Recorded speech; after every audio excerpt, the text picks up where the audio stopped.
സ്തോത്രം. സകല ലോകത്തിൻ്റെയും രാജാവും എന്റെ കർത്താവുമായ നമ്മുടെ ദൈവം വാഴ്ത്തപ്പെട്ടവൻ.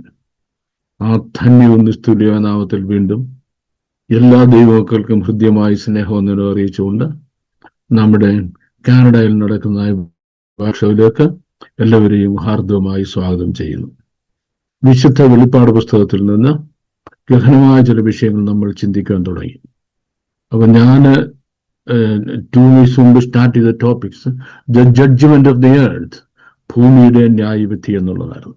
പക്ഷെങ്കിൽ അതിന്റെ മുഖവര പറഞ്ഞ് അങ്ങോട്ട് കയറിയപ്പോഴേ വീണ്ടും ഡിസ്റ്റോർഷൻ ഉണ്ടായി. ഡിസ്റ്റോർഷൻ അല്ല, അത് അർഹിക്കുന്ന ഒരു ചോദ്യമാണ്. കാരണം ജീവികളിൽ ഒന്ന് മുൻപോട്ട് വന്ന് വരിക എന്ന് വിളിച്ചപ്പോഴാണ് ഈ ഒന്നാം കുതിര പ്രത്യക്ഷമാകുന്നത്, ഭൂമിയെ ന്യായം വിധിക്കുന്നതിന് വേണ്ടി. അപ്പോൾ ഒരു ചോദ്യം ഉണ്ടാകുന്നു, ഈ ജീവികൾ ആരാ?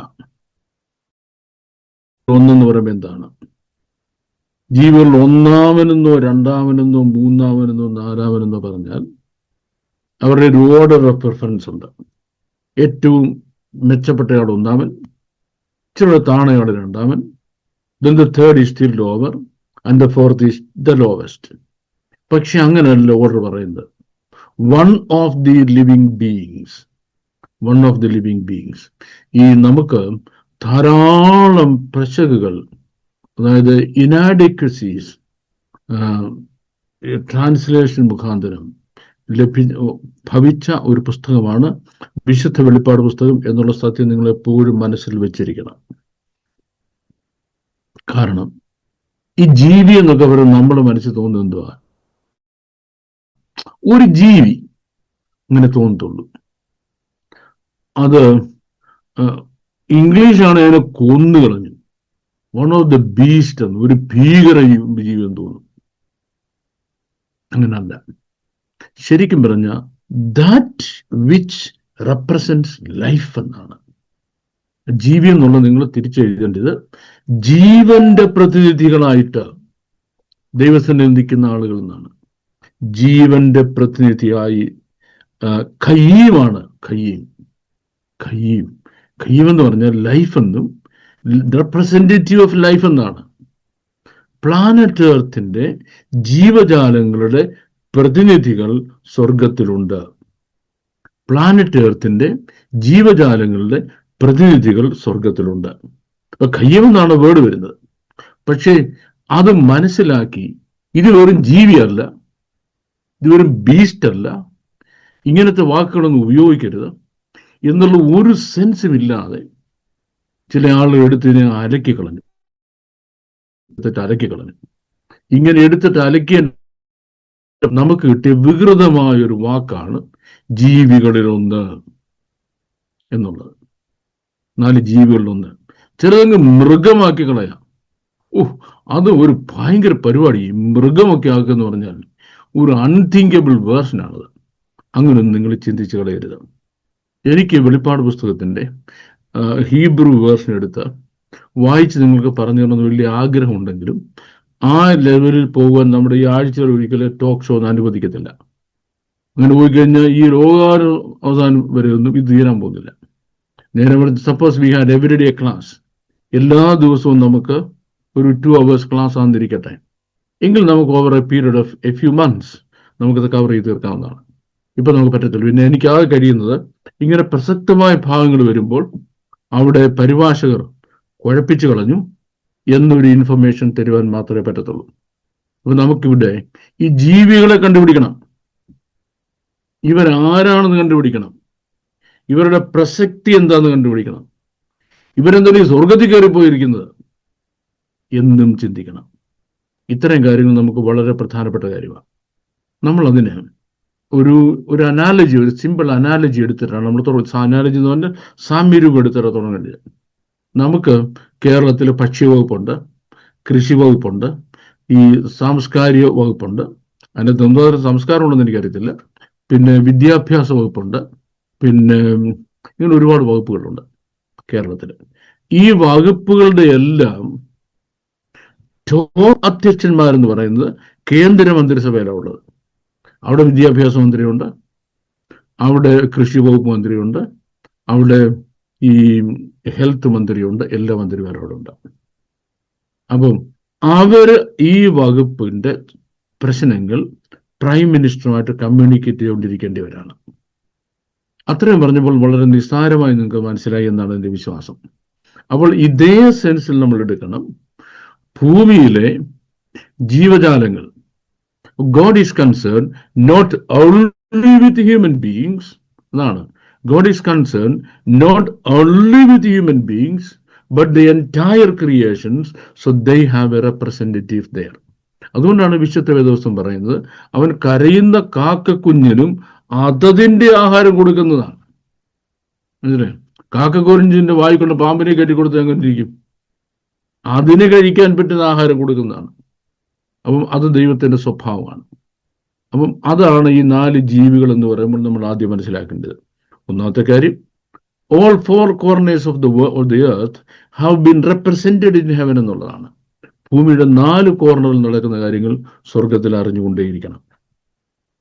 രണ്ടാമത്തെ കാര്യം, all the different types of living creatures have to be represented there. അവരെങ്ങനെയാണ് അവിടെ റെപ്രസെന്റ് ചെയ്യപ്പെടുന്നത്, അവരെങ്ങനെയാണ്, how are they being represented there എന്നുള്ള വിഷയത്തെപ്പറ്റി എനിക്ക് ധാരാളം ഇമേജസ് കാണിച്ചത് പറഞ്ഞു തരേണ്ടത്. പക്ഷെ ഒരുപാട് ഇമേജസ് ഒന്നും ഇടാനുള്ള സൗകര്യം എനിക്ക് ഇപ്പോഴില്ല. ഇമേജസ് ഇടുന്നതിനെ കൊണ്ട് എന്നെ സഹായിക്കുന്ന എൻ്റെ സപ്പോർട്ട് ടീം ഉണ്ടായിരുന്നു. അവരൊക്കെ ഇപ്പം ഭയങ്കര ബിസിയാണ്, നമ്മൾ വിളിച്ചാൽ കിട്ടത്തില്ല. അതുകൊണ്ട് അവരെ ഞാനിപ്പോൾ വിളിക്കാൻ പോയില്ല. എൻ്റെ കയ്യിൽ ഉള്ള ഒരു ചെറിയ ഇമേജ് ഇട്ടുകൊണ്ട് നമുക്ക് തുടങ്ങാം എന്നാണ് ഞാൻ കർത്താവിൽ ആഗ്രഹിക്കുന്നത്. So here is a certain image. Here is a certain image. ഈ ഇമേജിൽ കാണുന്ന കാര്യം തന്നെ ഞാൻ നിങ്ങളെ ഒന്ന് വെളിപ്പാട് പുസ്തകത്തിൽ വായിച്ച് കേൾപ്പിക്കാം. ഇമേജിൽ കണ്ട് ഇതേ കാര്യം വെളിപ്പാട് പുസ്തകത്തിൽ വായിച്ച് കേൾപ്പിക്കാം. അപ്പം വായിച്ചു കഴിഞ്ഞിട്ട് നമ്മൾ ഒന്നുകൂടെ ഈ ഇമേജിലേക്ക് വരും. വെളിപ്പാട് പുസ്തകം 4-ാം അധ്യായത്തിൽ സഭയുടെ പ്രതിനിധിയായ യോഹന്നാൻ സ്വർഗത്തിൽ ചെല്ലുകയാണ്. അവിടെ ചെന്നപ്പോൾ 2-ാമത്തെ വാക്യം മുതൽ, ഉടനെ ഞാൻ ആത്മവിവശനായി സ്വർഗത്തിൽ ഒരു സിംഹാസനം വെച്ചിരിക്കുന്നതും സിംഹാസനത്തിൽ ഒരുത്തൻ ഇരിക്കുന്നതും കണ്ടു. സിംഹാസനം, നിങ്ങളത് ആ ഇമേജിൽ നിന്ന് നോക്കിയേ. ആ ഇരിക്കുന്ന ആളിന്റെ കണ്ണും മൂക്കും നാക്കും ചെവിയും നെറ്റിയും തലമുടി ഒന്നും ഇവിടെ പറഞ്ഞിട്ടില്ല. അതിൻ്റെ അർത്ഥം ഈസ് ബിയോണ്ട് ഡിസ്ക്രിപ്ഷൻ എന്നാണ്. മനുഷ്യന്റെ വാക്കുകൾ കൊണ്ട്, ഭാവനകൾ കൊണ്ട് ഡിസ്ക്രൈബ് ചെയ്യാൻ കഴിയുന്നതിനപ്പുറമാണ് ഇരിക്കുന്ന ആള്. ഇനി കണ്ടു, ഇരിക്കുന്നവൻ കാഴ്ചയ്ക്ക് സൂര്യകാന്തത്തോടും പത്മരാഗത്തോടും സദൃശൻ, സിംഹാസന ചുറ്റും കാഴ്ചയ്ക്ക് മരകതത്തോട് സദൃശം പച്ചവില്ല്. കണ്ടോ? സിംഹാസനം ചുറ്റും ഒരു പച്ച മഴവില്ല് കണ്ടോ? ദെൻ സിംഹാസനത്തിന് ചുറ്റിലും 24 സിംഹാസനം. ഒരു സൈഡിൽ 12 സിംഹാസനം, മറ്റേ സൈഡിൽ 12 സിംഹാസനം, 24 സിംഹാസനം. വെള്ളയുടുപ്പ് ധരിച്ചും കൊണ്ട് സിംഹാസനങ്ങളിൽ ഇരിക്കുന്ന 24 മൂപ്പന്മാരും അവരുടെ തലയിൽ പൊൻകിരീടം. 24 മൂപ്പന്മാർ എന്ന് പറയുമ്പം നരച്ച് മൂപ്പനായി കിളവനായി ഒരു രക്ഷയുമില്ല എന്നിരിക്കുന്ന പടുകളവന്മാരിൽ നിന്നും കയറി മനസ്സിലാക്കി കളയരുത്. Means people who are mature enough എന്നുള്ള അർത്ഥമാണ് ആ എൽഡർലി എന്ന് ട്രാൻസ്ലേറ്റ് ചെയ്തിരിക്കുന്ന പദത്തിനുള്ളത്. People who are mature enough, പക്വത പ്രാപിച്ച ആളുകൾ എന്നാണ്. അപ്പം മൂപ്പന്മാരെന്ന് ബൈബിൾ വായിക്കുന്നുണ്ട്. ഞങ്ങളുടെ റാന്നിയിലൊക്കെയാണ്, എല്ലിയോസ് ബ്രദറെ, റാന്നിയിലൊക്കെയാണെന്നുണ്ടെങ്കിൽ മൂപ്പൻ എന്ന് പറഞ്ഞാൽ മുടി വെട്ടുന്ന പറഞ്ഞാൽ മൂപ്പൻ എന്ന് പറയുന്നത്. ഈ മുടി വെട്ടുന്ന മൂപ്പനുമല്ല, പിന്നെ പടുകളവനായ കക്ഷികളുമല്ല, മറിച്ച് പീപ്പിൾ ഹു ആർ മച്ചുർ എനഫ്, ദൈവസന്നിധിയിൽ നിൽക്കുന്നതിനും ആത്മീയ കാര്യങ്ങൾ കൈകാര്യം ചെയ്യുന്നതിനും പക്വത പ്രാപിച്ച ആളുകൾ എന്നാണ് അതിൻ്റെ അർത്ഥം. അതിൽ 24 പേരെന്ന് പറയുമ്പം 12 പേര് പഴയ നിയമത്തിലെ 12 ഗോത്രങ്ങളുടെ പ്രതിനിധികളും ബാക്കി 12 പേര് പുതിയ നിയമ അപ്പോസ്തലന്മാരായ 12 പേരുമാണ്. അവരുടെ പ്രതിനിധികളാണ്. അവരുടെ തലയിൽ പൊൻകിരീടം കാണിക്കുന്ന അവർ അധികാരമുള്ളവരാണ് എന്നാണ്. സിംഹാസനത്തിൽ നിന്ന് മിന്നലും നാദവും ഇടിമുഴക്കവും പുറപ്പെടുന്നു. ഈ മിന്നലും നാദവും ഇടിമുഴക്കവും, ഇതിന്റെ അർത്ഥം എന്തുവാ? മിന്നലും നാദവും ഭൂകമ്പവും. ഭൂകമ്പം എന്നുള്ള ഇടിമുഴക്കം. മിന്നലും നാദവും ഇടിമുഴക്കവും പുറപ്പെടുവിക്കുന്നു. മിന്നലും നാദവും ഇടിമുഴക്കവും എന്ന് പറഞ്ഞാൽ അത് നിശബ്ദമായ ഒരു സ്ഥലമല്ല, മറിച്ച് ദൈവം തൻ്റെ കൽപ്പന പുറപ്പെടുവിക്കുന്നതാണ് അർത്ഥം. എപ്പോഴൊക്കെ നിങ്ങൾ വിശുദ്ധ വേദപുസ്തകത്തിൽ മിന്നലും നാദവും ഇടിമുഴക്കവും, മിന്നലും നാദവും ഭൂകമ്പവും, മിന്നലും നാദവും ഭൂകമ്പവും എന്ന് എപ്പോഴൊക്കെ വായിക്കുന്നുണ്ടോ അപ്പോഴൊക്കെ മനസ്സിലാകേണ്ടത് ദൈവം തൻ്റെ അരുളപ്പാടുകൾ, തൻ്റെ കൽപ്പനകൾ, തൻ്റെ വേർഡിക്സ്, the Lord God is pronouncing his verdicts എന്നാണ് എൻ്റെ അർത്ഥം. ഇനി സിംഹാസനത്തിൽ മിന്നലും നാദവും പുറപ്പെടുന്നു. ദൈവത്തിന്റെ 7 ആത്മാക്കളെ 7 ദീപങ്ങൾ സിംഹാസനത്തിന് മുമ്പിൽ ജ്വലിച്ചുകൊണ്ടിരിക്കുന്നു. നിങ്ങൾ അതിന് തൊട്ട് മുന്നോട്ട് നോക്കിയേ. 7 lamps, 7 വിളക്കുകൾ അവിടെ കത്തിച്ചു വെച്ചിരിക്കുന്നുണ്ടോ? ഈ 7 വിളക്കുകൾ കാണിക്കുന്നത് ദൈവത്തിന്റെ പരിശുദ്ധാത്മാവിനെയാണ്. ദൈവത്തിന്റെ പരിശുദ്ധാത്മാവിനെയാണ് കാണിക്കുന്നത്. ഇനി അടുത്തത് ജ്വലിച്ചുകൊണ്ടിരിക്കുന്നത് സിംഹാസനത്തിന് മുമ്പിൽ പളുങ്കിനൊത്ത കണ്ണാടിക്കടൽ. സിംഹാസനത്തിന് മുമ്പിൽ പളുങ്കിനൊത്ത കണ്ണാടിക്കടൽ എന്ന് പറയുമ്പോൾ അടുത്ത ഒരു വലിയ കൺഫ്യൂഷൻ ഉണ്ടാകും. ചോദിച്ചാൽ ഈ ദൈവത്തിന്റെ സ്വർഗത്തിൽ കടലുണ്ടോ? സ്വർഗത്തിൽ കടലുണ്ടോ? അങ്ങനെയാണെങ്കിൽ ആ കടലിൽ നിന്നാണ് മീൻ പിടിച്ച് ദൈവം സ്വർഗത്തില് പൊരിച്ചു തിന്നുന്നത്? ചോദ്യം. ആദ്യം മനസ്സിലാക്കേണ്ട കാര്യം, നമ്മൾ അർത്ഥമാക്കുന്ന കടൽ എന്ന അർത്ഥത്തിലുള്ള കടൽ സ്വർഗത്തിലില്ല. എന്താണ് അങ്ങനെ കടൽ സ്വർഗത്തിലില്ലെന്ന് ഞാൻ ഉറപ്പായിട്ട് പറയാൻ കാരണം? ഞാൻ ഉറപ്പായിട്ട് പറയാൻ കാരണം ഇത്രയേ ഉള്ളൂ. ഈ സ്വർഗത്തിന്റെ ഒരു പ്രോട്ടോടൈപ്പ് ഈ ഭൂമിയിൽ ചില വർഷങ്ങൾ കഴിഞ്ഞ് അതിന് പുതിയ ആകാശവും പുതിയ ഭൂമി എന്ന് പറയുന്നത്. ആ പുതിയ ആകാശത്തിന്റെ പുതിയ ഭൂമിയുടെ പ്രത്യേകത, ഒന്ന്, അവിടെ സമുദ്രമില്ല. 2, അവിടെ സൂര്യനില്ല, പ്രൊക്രിയേഷൻ ഇല്ല. എന്ന് പറഞ്ഞാൽ അവിടെ പ്രത്യുൽപാദനം നടക്കുന്നില്ല. ദൈവം സൃഷ്ടിക്കുന്ന ഫ്രഷ് ക്രിയേഷൻസ് അല്ലാതെ ക്രീച്ചേഴ്സ് അന്യോന്യം ഒരുമിച്ച് ചേർന്ന് നമ്മൾ സ്ത്രീ പുരുഷ ബന്ധത്തിൽ കുഞ്ഞുങ്ങൾ ഉണ്ടാകുന്ന പോലെ ഒന്ന് അവിടെയില്ല. ഇതിനെപ്പറ്റി വെളിപ്പാട് പുസ്തകത്തിന്റെ അവസാനം പറഞ്ഞിട്ടുള്ളത് കൊണ്ട് അത് സ്വർഗത്തിന്റെ പ്രോട്ടോടൈപ്പ് ആയതുകൊണ്ടും നമുക്കെന്ത് മനസ്സിലാക്കാം? അവിടെ പ്രൊക്രിയേഷൻ ഇല്ലെന്ന് മനസ്സിലാക്കാം. ഓക്കെ, ഇനിയും ഈ കാര്യത്തെപ്പറ്റി നമ്മൾ ദാനിയേൽ പ്രവചനത്തിന്റെ പുസ്തകം 7-ാം അധ്യായത്തിന്റെ 9-ാമത്തെ വാക്യം മുതൽ വായിക്കണം. ദാനിയേൽ പ്രവചനം 7-ാം അധ്യായത്തിന്റെ 9-ാമത്തെ വാക്യം മുതൽ ബൈബിൾ തുറന്ന് നോക്കുവാൻ താല്പര്യമുള്ളവർക്ക് നോക്കാം. ഞാൻ നോക്കിക്കൊണ്ടിരിക്കുമ്പോൾ അവർ ന്യായാസനങ്ങളെ വെച്ച് വയോധികനായ ഒരുത്തനിരുന്നു. അവിടെ പിന്നെയും കിടക്കുന്നു. ഒരു പടുകളവൻ അതേ കയറിയിരുന്നു. വയോധികനായ ഒരുത്തൻ. അത് എത്രയോ ഡിസ്ഗ്രേസ്ഫുൾ ആയ ഒരു ടെർമിനോളജി എന്നറിയാമോ? ഒരു മുതുകനോടിരിക്കുന്നൊക്കെ പറയുന്നത് ഭയങ്കര കഷ്ടമാണ്. എന്തെങ്കിലും ഒരു സെൻസ് വേണ്ടേ ആരെ പറ്റി സംസാരിക്കുന്നുള്ളത്? A person who is alive from the ancient most എന്നാണ്. അതിപുരാതന കാലം മുതൽ വാഴുന്നവൻ അവിടെ ഇരിക്കുന്നു എന്നാണ്. അല്ലാതെ കിളവൻ ഇരിക്കുന്നല്ല. The one who reigns from time immemorial or before the beginning of time. Before the beginning of time എന്ന് പറഞ്ഞാൽ നമ്മൾ മനസ്സിലാക്കേണ്ടത്, ദൈവം ഈ സോളാർ സിസ്റ്റത്തെ സൃഷ്ടിച്ച ശേഷം ഒരു സൂര്യനൊക്കെ നടുക്ക് വെച്ച് ഗ്രഹങ്ങളെയെല്ലാം ഓർബിറ്റിൽ കൊണ്ടുവന്ന് ഭംഗിയായി ക്രമീകരിച്ച ശേഷം ഇനിയും ദൈവം നമ്മൾ മന്ത്രി പാലത്തിന് ഉദ്ഘാടനം ചെയ്യുന്ന പോലെ ദൈവം അതിൻ്റെ ഉദ്ഘാടനം ചെയ്യാൻ പോവാ. എങ്ങനെ ആ സോളാർ സിസ്റ്റത്തിന് ദൈവം ഉദ്ഘാടനം ചെയ്യുന്നത്? ഇതെല്ലാം റെഡിയായി കഴിച്ചവും ഒറ്റ സിലബിളാണ്. That's all. ആ ഒറ്റ syllable ഉച്ചരിക്കുകയും the entire solar system started orbit. ഇത് മുഴുവൻ അതിന്റെ ഓർബിറ്റിൽ സഞ്ചരിക്കാൻ തുടങ്ങിയപ്പം പ്രഭാത നക്ഷത്രങ്ങൾ, അതായത് സ്വർഗത്തിലെ ദൂതന്മാര്, അവർ ഘോഷിച്ചുല്ലസിച്ചെന്ന്. മന്ത്രി പാലം ഉദ്ഘാടനം ചെയ്യുമ്പം ആ രാഷ്ട്രീയക്കാർ വന്ന് അവിടെ എല്ലാം പടക്കം പൊട്ടിക്കുന്ന മാതിരി ദൂതന്മാരെല്ലാം ഘോഷിച്ചുല്ലസിച്ചു. അന്നാണ് ടൈം ആരംഭിക്കുന്നത്.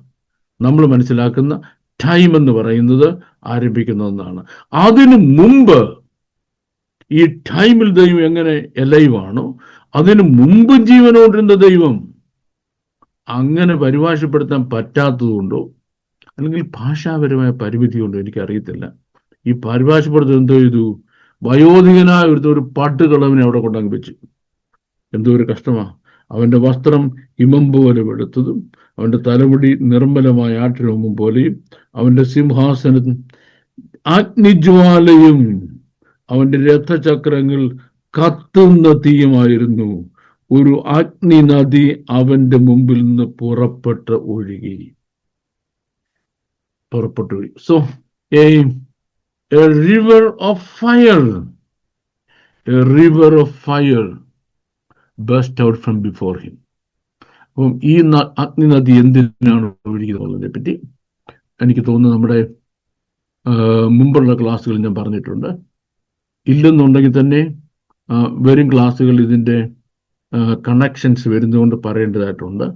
ഇപ്പോൾ ഈ അഗ്നി നദിയുടെ റീസൺ എന്താണെന്ന് പറഞ്ഞുകൊണ്ട് പോയി കഴിഞ്ഞാൽ പിന്നെ നമ്മൾ വഴിതെറ്റി അങ്ങ് പോകും. നമ്മുടെ പാസ്റ്റർ പേരെന്താണ്, ജോൺ പോൾ, അത് ജോൺ പോൾ, അദ്ദേഹം ഇവിടെ ഇരിപ്പുണ്ടതാനും. അദ്ദേഹം ഏതെല്ലാം രീതിയിൽ തന്നെ വഴി തെറ്റിച്ച് കുറുക്ക ചോദ്യങ്ങൾ ചോദിച്ച് ഈ ടോപ്പിക്സിനെ വേറെ എങ്ങോട്ടെങ്കിലും കൊണ്ടുപോകാൻ വേണ്ടിയിരിക്കുന്ന കക്ഷിയാണ്. മനസ്സിലായി? അപ്പം ശ്രദ്ധിച്ച് മാത്രമേ ക്ലാസ് എടുക്കാനൊക്കത്തുള്ളൂ. ഇല്ല ക്ലാസ് കഴിയുമ്പോഴത്തേക്ക് വരുന്ന ചോദ്യങ്ങൾ കേട്ടോ ജോഷ പാസ്റ്ററെ, നമ്മുടെ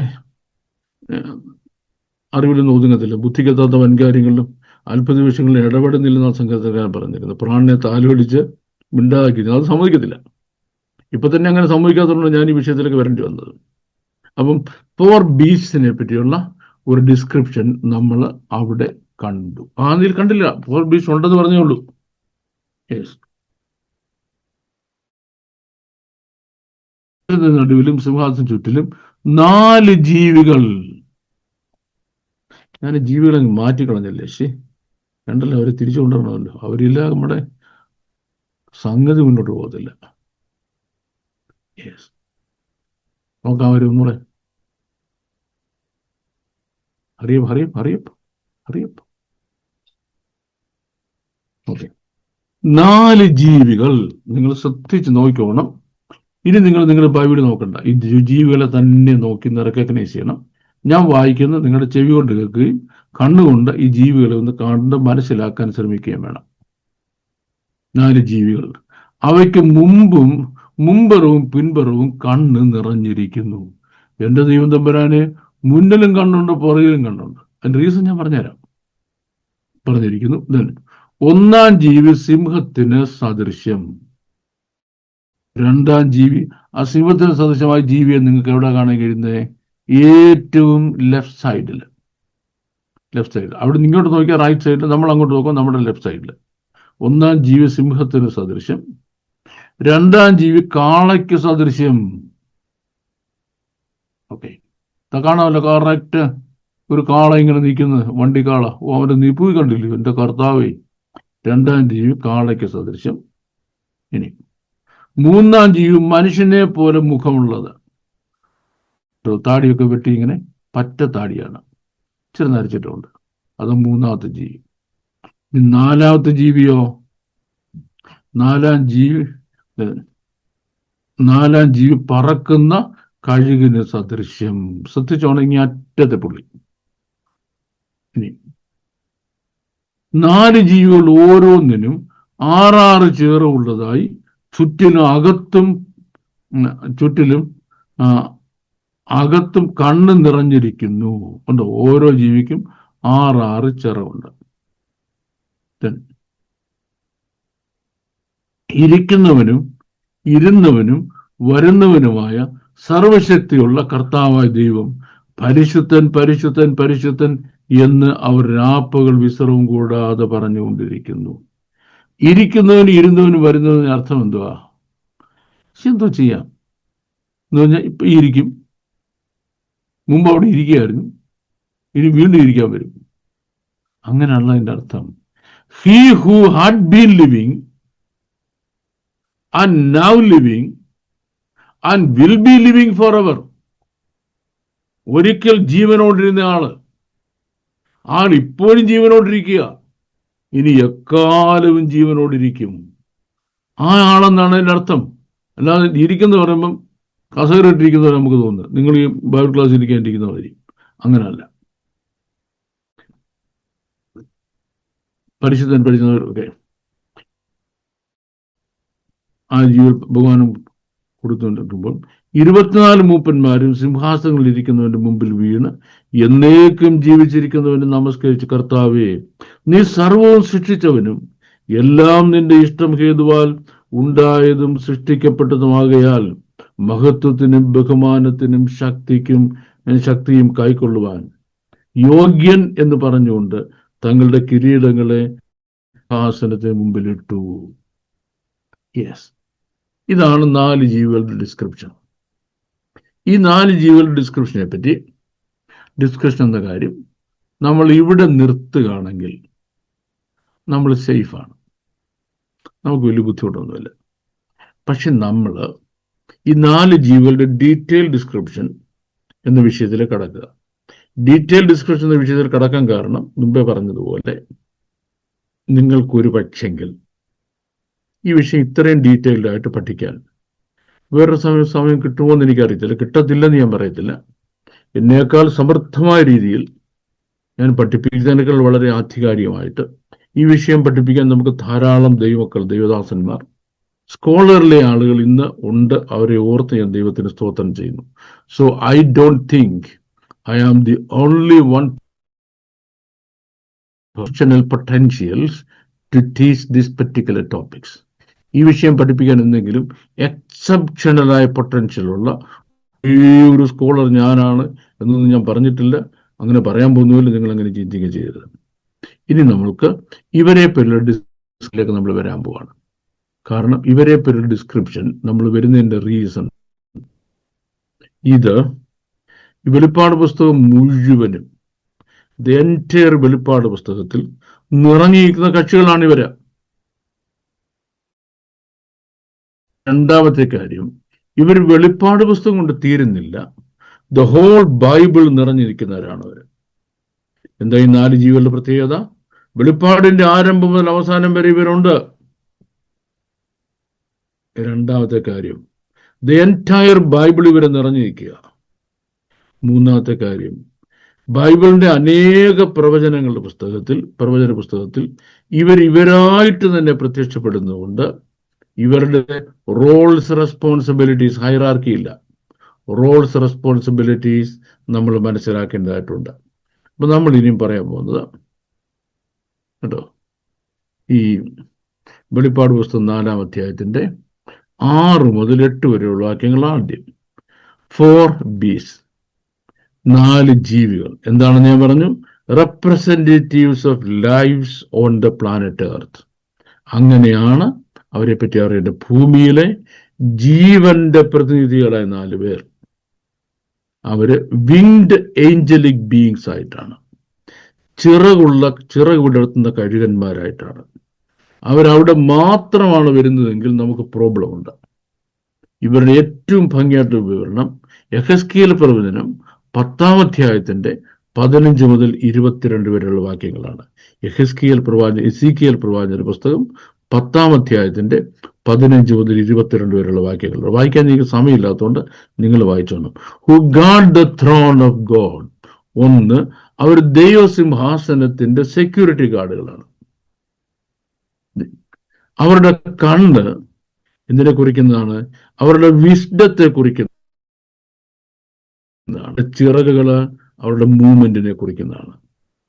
കണ്ണെന്ന് പറഞ്ഞാൽ വിസ്ഡവും, അവരുടെ ചിറക് അവരുടെ ചലനാത്മകതയെ കാണിക്കുന്നത്. അപ്പോൾ എന്ന് പറഞ്ഞാൽ മനസ്സിലാക്കേണ്ട കാര്യം, ഈ ഭൂമിയുടെ എല്ലാ അറ്റത്തേക്ക് ഇവരുടെ കണ്ണുകൾ ചെല്ലുക.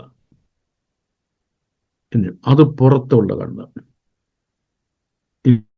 ഞാനോ സെയിം ടൈം കാണുന്ന കാര്യം ഒരു ഫോട്ടോ പോലെ പുറകിൽ ദൈവത്തിന് കൊടുത്തുകൊണ്ടിരിക്കുകയാണ്.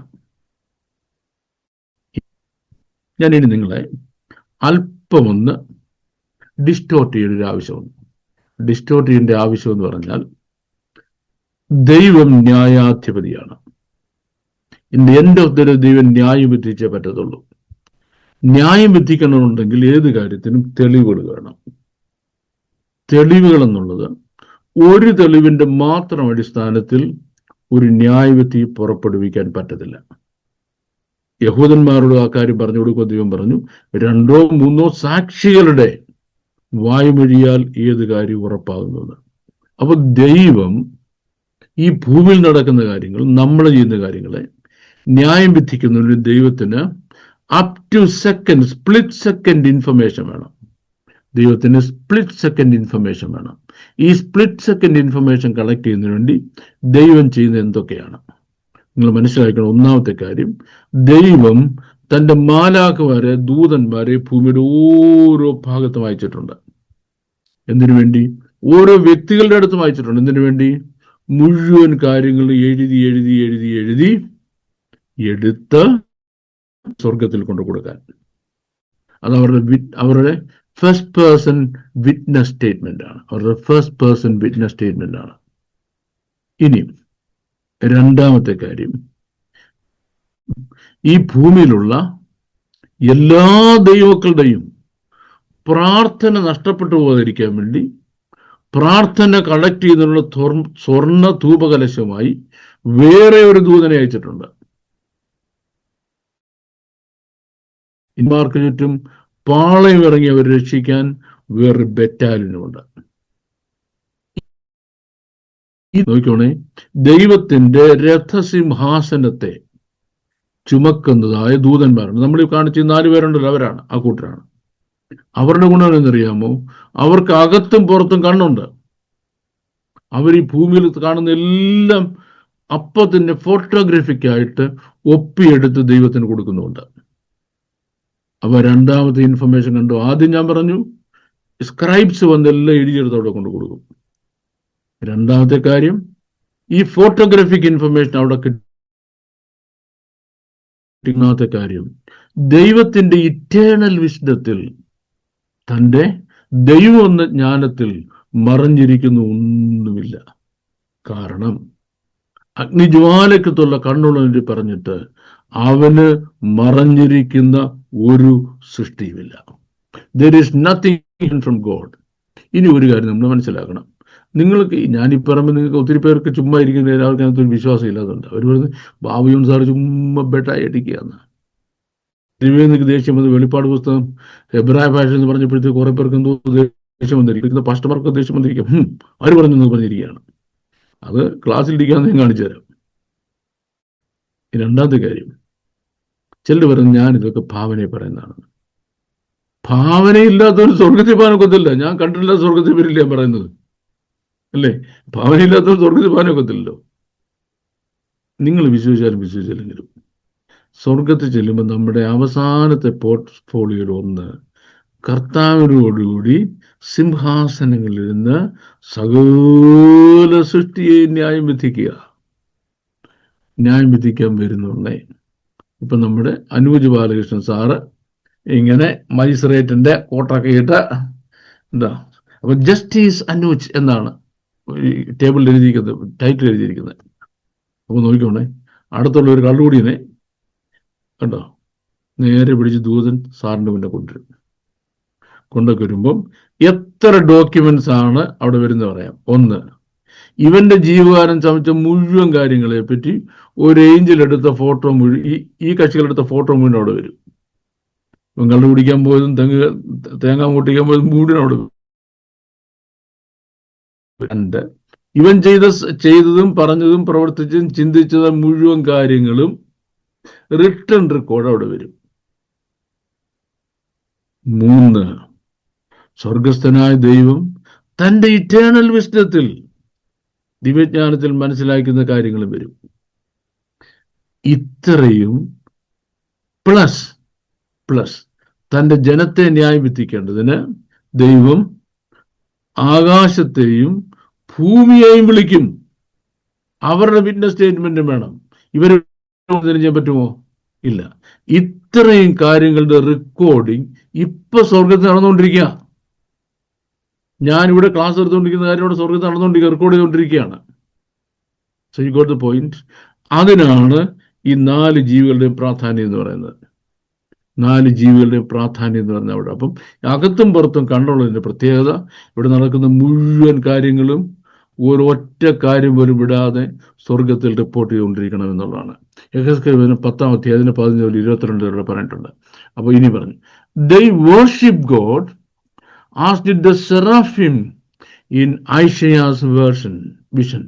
ഇനി യെശയ്യാവിന്റെ വിഷനിൽ, യെശയ്യാവിന്റെ ദർശനത്തിൽ, കേട്ടോണം, യെശയ്യാവിന്റെ ദർശനത്തിൽ ഞാൻ ഈ പറയുന്ന ടെർമിനോളജി നിങ്ങൾ നല്ലപോലെ ശ്രദ്ധിച്ചെടുത്തോണേ.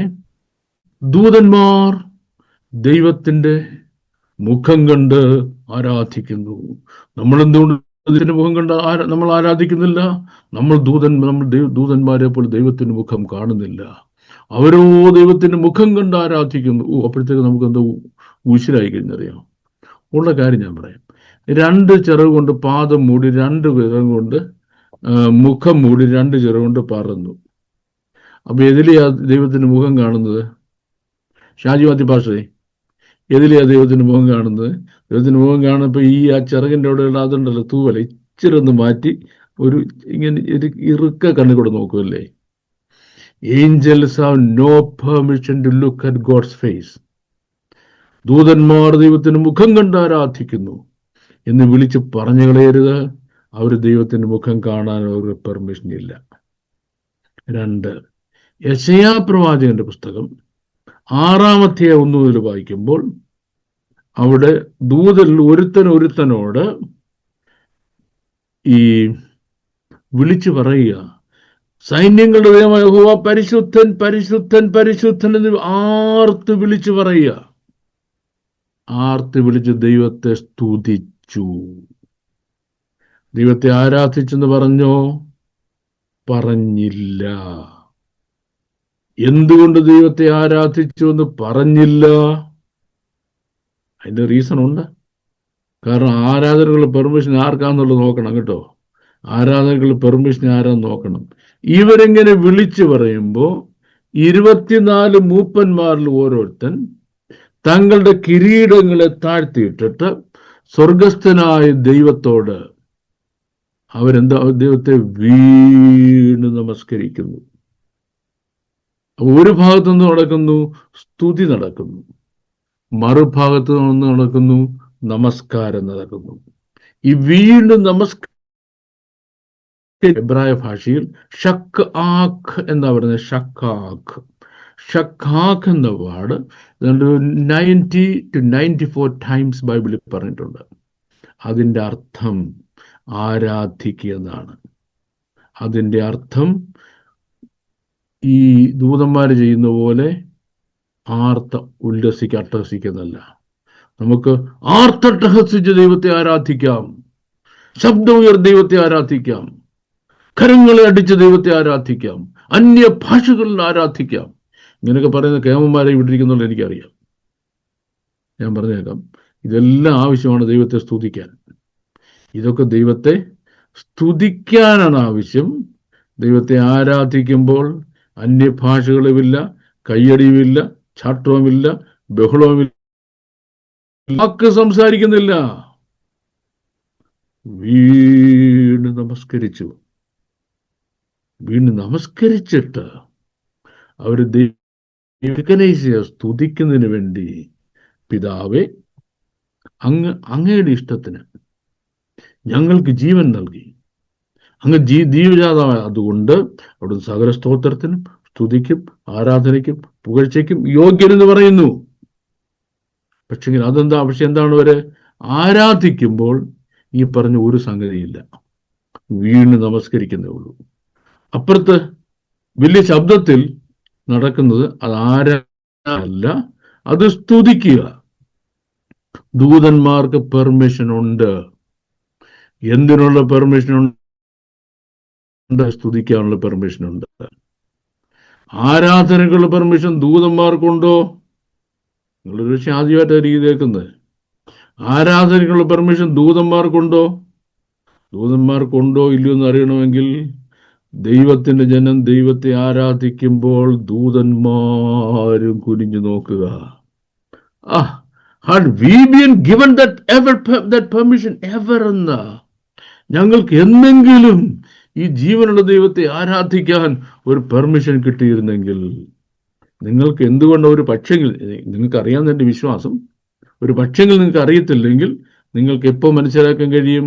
സമാഗമന കൂടാരത്തിൽ നടക്കുന്ന കാര്യങ്ങളെ പറ്റി അതിൻ്റെ സ്കെച്ചും പ്ലാനും വെച്ച് നമ്മളങ്ങോട്ട് പഠിപ്പിക്കും. എന്നാന്ന് എനിക്കറിയത്തില്ല. ഇങ്ങനെ പോയി കഴിഞ്ഞാൽ എന്ത് തീരും എൻ്റെ കഷ്ടം ഇനി മണ്ണിലെന്ന് പറയും പോലെ നമ്മൾ ഇത് കഴിഞ്ഞിട്ടെല്ലാം അങ്ങോട്ട് കയറാനൊക്കത്തുള്ളൂ.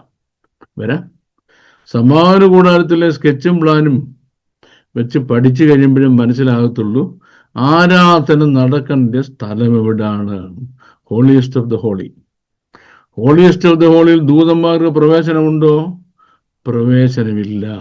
ഹോളിയസ്റ്റ് ഓഫ് ദ ഹോളിയിൽ ദൂതന്മാർക്ക് പ്രവേശനം ഇല്ലെങ്കിൽ പിന്നെ അവരെവിടെ പോയി ആരാധിക്കുന്ന കാര്യം ഈ പറഞ്ഞു വരുന്നത്? Okay, let us leave that aside. ഞാൻ പറഞ്ഞുകൊണ്ട് വന്നത് നിങ്ങൾക്ക് അല്പം ആശയക്കുഴപ്പം ഉണ്ടായെങ്കിൽ I can call it a day എന്ന് പറഞ്ഞാൽ എൻ്റെ ഉദ്ദേശം വിജയിച്ചു എന്നാണ്. അവിടെ ആശയക്കുഴപ്പം ഉണ്ടാകണം. എങ്കിൽ മാത്രമേ ആരാധന എന്താണെന്നും ആരാണ് ആരാധിക്കേണ്ടെന്നും ആരാധിക്കുമ്പോൾ എന്താണ് നടക്കേണ്ടതെന്നും നമുക്കൊരു ഐഡിയ കിട്ടത്തുള്ളൂ. So we have to come back, we have to go forward. ഇപ്പൊ ഞാൻ പറഞ്ഞുകൊണ്ട് വന്നത് ദൂതന്മാര് അവർ ദൈവത്തെ സ്തുതിക്കുക. ഇത് യെശയ്യാപ്രവചനം നമ്മൾ ിലേക്ക് പോകാം. ദ ലയൺ റെപ്രസെന്റ് സ്ട്രെങ്ത് കേട്ടോ. അവിടെ 103-ാം സങ്കീർത്തനത്തിന്റെ 20-ാം വാക്യം നമ്മൾ വായിക്കുന്നതിനെ നമുക്കത് കാണാൻ കഴിയും. സ്ട്രെങ്തിനെയാണ് കാണിക്കുന്നത്. ഇനിയും എബ്രായ ലേഖനം 1-ാമത്തെ അതിന്റെ 14-ാമത്തെ വാക്യം വായിക്കുമ്പോൾ നമ്മൾ സർവീസബിലിറ്റിയെ തൊട്ട് വായിക്കുന്നുണ്ട്. ഇനിയും അത് ആരെ കാണിക്കുന്നത്? കാളയെ കാണിക്കുന്നത്. കാള ഭാരം ചുമക്കുന്ന മൃഗമാണ്. ഇനിയും മനുഷ്യനെ കാണിക്കുന്ന ഫേസ് ഓഫ് മാൻ, അത് ഇന്റലിജൻസിനെ കാണിക്കുന്നത് സ്വിഫ്റ്റ്നെസ് ഓഫ് മൂവ്മെന്റ് എന്നാണ്. ഇനി നമുക്ക് തിരിച്ചു വരാം. കമ്പയർ ചെയ്യുന്നത് ഒന്ന്, the lion is the king of the animals എന്നാണ്. കിങ് ഓഫ് ആനിമൽസ് എന്നാണ്. ദ ആനിമൽ വേൾഡിന്റെ റെപ്രസെന്റേറ്റീവ് ആണ് ആര്? ഈ സിംഹം. അങ്ങനെയാണ് ബേർഡ് വേൾഡിന്റെ മുഴുവൻ റെപ്രസെന്റേറ്റീവ് ആണ് ആര്? കഴുകനാണ് കിങ് ഓഫ് ദി ബേർഡ്സ് എന്ന് പറയുന്നത്. അങ്ങനെയാണ് ഈ മനുഷ്യന്റെ റെപ്രസെന്റേറ്റീവോ അത് ഹ്യൂമൻ വേൾഡിനെ കുറിക്കുന്നതാണ്. ഹ്യൂമൻ വേൾഡ് റെപ്രസെന്റേറ്റീവ് ആണ് മനുഷ്യൻ. അങ്ങനെയാണെങ്കിൽ കാള എന്തിനെയാ കുറിക്കുന്നത്? കാള ഭാരം ചുമക്കുക, ദാസ്യത്വം, അതിനെ കുറിക്കുന്നതാണ് കാള. അപ്പം all the animal world being represented in heaven, animal വേൾഡിനെ മുഴുവനും സ്വർഗത്തിൽ റെപ്രസെന്റ് ചെയ്യുന്നുണ്ട്. ദെൻ 4-ാമത്തെ വാക്യത്തിൽ and before the throne was a sea of glass like and crystal, അതിനെപ്പറ്റി നമ്മൾ വായിച്ച് കേൾപ്പിച്ചു. And the midst of the throne and around the throne were 4 beasts full of eye before and behind. മുമ്പിലും പുറകിലും ഉള്ള കണ്ണുള്ള ജീവികളെ ഞാൻ നിങ്ങൾക്ക് കാണിച്ചു തന്നു. ഇനിയും എന്താണ് സീ ഓഫ് ഗ്ലാസ് എന്ന് പറയുന്നത്? അത് വെളിപ്പാട് പുസ്തകം 21-ാം അധ്യായത്തിന്റെ 11-ാമത്തെ വാക്യത്തിൽ ഇങ്ങനെ അനേക ഭാഗങ്ങൾ നമുക്ക് അതിനെപ്പറ്റി കാണാൻ കഴിയും. യെഹെസ്കേൽ പ്രവചനം 24:10, 1:22 നമ്മൾ കാണുന്നുണ്ട്. എന്തിനാണ് ഈ പളുമ്പ് പോലുള്ള കടൽ അല്ല തീക്കടൽ എന്നുള്ള വിഷയം? ന്യായവിധി എന്ന വിഷയം പറയുമ്പോൾ നമുക്ക് പറയേണ്ടതാണ്. ഇപ്പോൾ നമ്മുടെ വിഷയം ന്യായവിധി അല്ല. കാര്യം ന്യായവിധിയെ പറ്റി പറഞ്ഞു പോയാൽ വീണ്ടും ഞാൻ നിങ്ങളെ ചുറ്റിക്കറക്കി വേറെ സ്ഥലത്ത് അങ്ങോട്ട് കൊണ്ടുപോകണം. നമുക്ക് വെളിപ്പാട് പുസ്തകത്തിന്റെ ഒരു പ്രത്യേകത, അത് പഠിക്കുമ്പോൾ ബാക്കി 65 പുസ്തകങ്ങളും കണക്ട് ചെയ്ത് വരും. അവിടെ എല്ലാം നമ്മൾ ആ കണക്ഷൻ വായിച്ച് എക്സ്പ്ലെയിൻ ചെയ്ത് പോയി കഴിഞ്ഞാൽ ഈ ജന്മം വെളിപ്പാട് പുസ്തകം ഒരു വഴിക്ക് അടുക്കത്തില്ല കേട്ടോ. അതുകൊണ്ട് നമ്മൾ അതിനെ പറ്റി പറയുന്നില്ല. All round the throne were 4 beasts, probably a little better translation would have been living ones. പറഞ്ഞല്ലോ, ഈ ജീവികൾ എന്ന് പറഞ്ഞ ജീവന്റെ പ്രതിനിധികൾ. എന്തിനാ ഈ 4 പേരായത്? 4 പേരെന്ന് പറയാൻ കാരണം, ഒന്ന്, പ്രപഞ്ചത്തിന്റെ 4 കോർണറുകളെയും അവർ റെപ്രസെന്റ് ചെയ്യുന്നു. അത് ഒരു കാരണം. രണ്ടാമത്തെ കാരണം, 4 സുവിശേഷങ്ങളെ റെപ്രസെന്റ് ചെയ്യുന്നു. 4 സുവിശേഷങ്ങളെ റെപ്രസെന്റ് ചെയ്യുന്നു. അതതിൻ്റെ രണ്ടാമത്തെ കാരണം. മൂന്നാമത്തെ കാരണം, നമ്മുടെ വാഴ്ത്തപ്പെട്ട കർത്താവിൻ്റെ 4 സ്വഭാവ പ്രത്യേകതകളെ റെപ്രസെന്റ് ചെയ്യുന്നു. 4 സുവിശേഷം അങ്ങനെ നിങ്ങൾക്കറിയാം.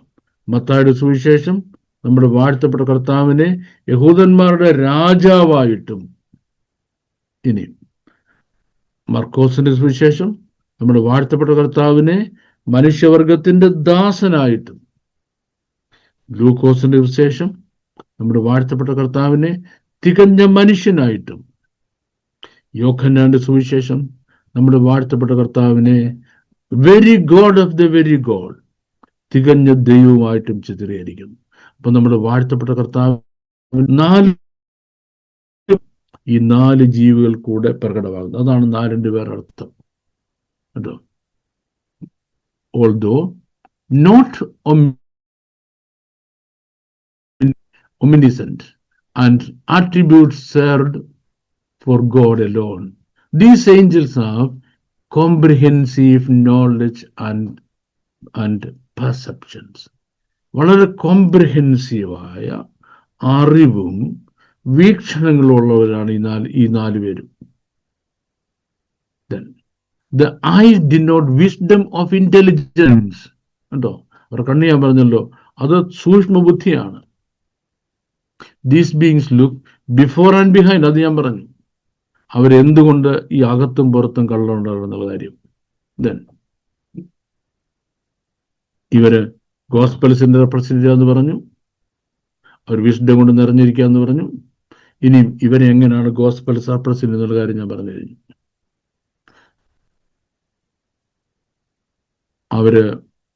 അവരുടെ മുഖങ്ങളുടെ പ്രത്യേകത ഞാൻ പറഞ്ഞു കഴിഞ്ഞു.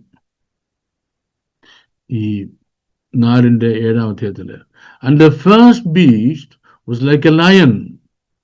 കേട്ടോ, ഈ 4 ഗോസ്പൽസിലും പറഞ്ഞിരിക്കുന്നതായ പ്രത്യേകതകളുള്ള ജീവികളാണ് ഇവർ. ഒന്നാമത്തെ, what is obviously intended as a symbolic language. John compares these 4 beings with 4 of God's earthly creations. പറഞ്ഞല്ലോ, ദൈവത്തിന്റെ ഭൂമിയിലെ 4 സൃഷ്ടികളുടെ റെപ്രസെന്റേറ്റീവ് ആണ് ഇവരെന്ന് പറഞ്ഞു. Ezekiel indicated that every cherub has these 4 attributes. The likeness to a lion symbolizes strength and power. ഇപ്പം യെഹെസ്കേൽ ഈ picture എടുക്കുമ്പോൾ ഓരോ ജീവിക്കും 4 മുഖങ്ങളുണ്ട്. ഇവിടെ ജീവികൾ 4 മുഖങ്ങളാണെങ്കിൽ യെഹെസ്കേൽ പ്രവചനത്തിൽ ഓരോ ജീവിക്കും 4 മുഖമുണ്ട്. അതായത് ഈ സിംഹത്തിന്റെ മുഖവും, ഇനി മനുഷ്യന്റെ മുഖവും, ഈ കാളയുടെ മുഖവും, കഴുകന്റെ മുഖവും ഓരോ ജീവിക്കുമുണ്ട്. അതതിന്റെ യുണീക്നെസ് ആണ് കേട്ടോ. Their likeness to man shows they are rational beings.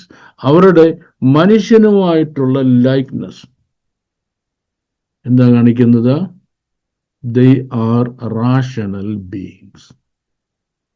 ഇനി നിങ്ങൾ കുറെ കൂടെ മുന്നോട്ട് അല്ലെ പുറകോട്ട് പോയൊരു കാര്യം നിങ്ങൾ തന്നെ കണ്ടുപിടിച്ചോണം.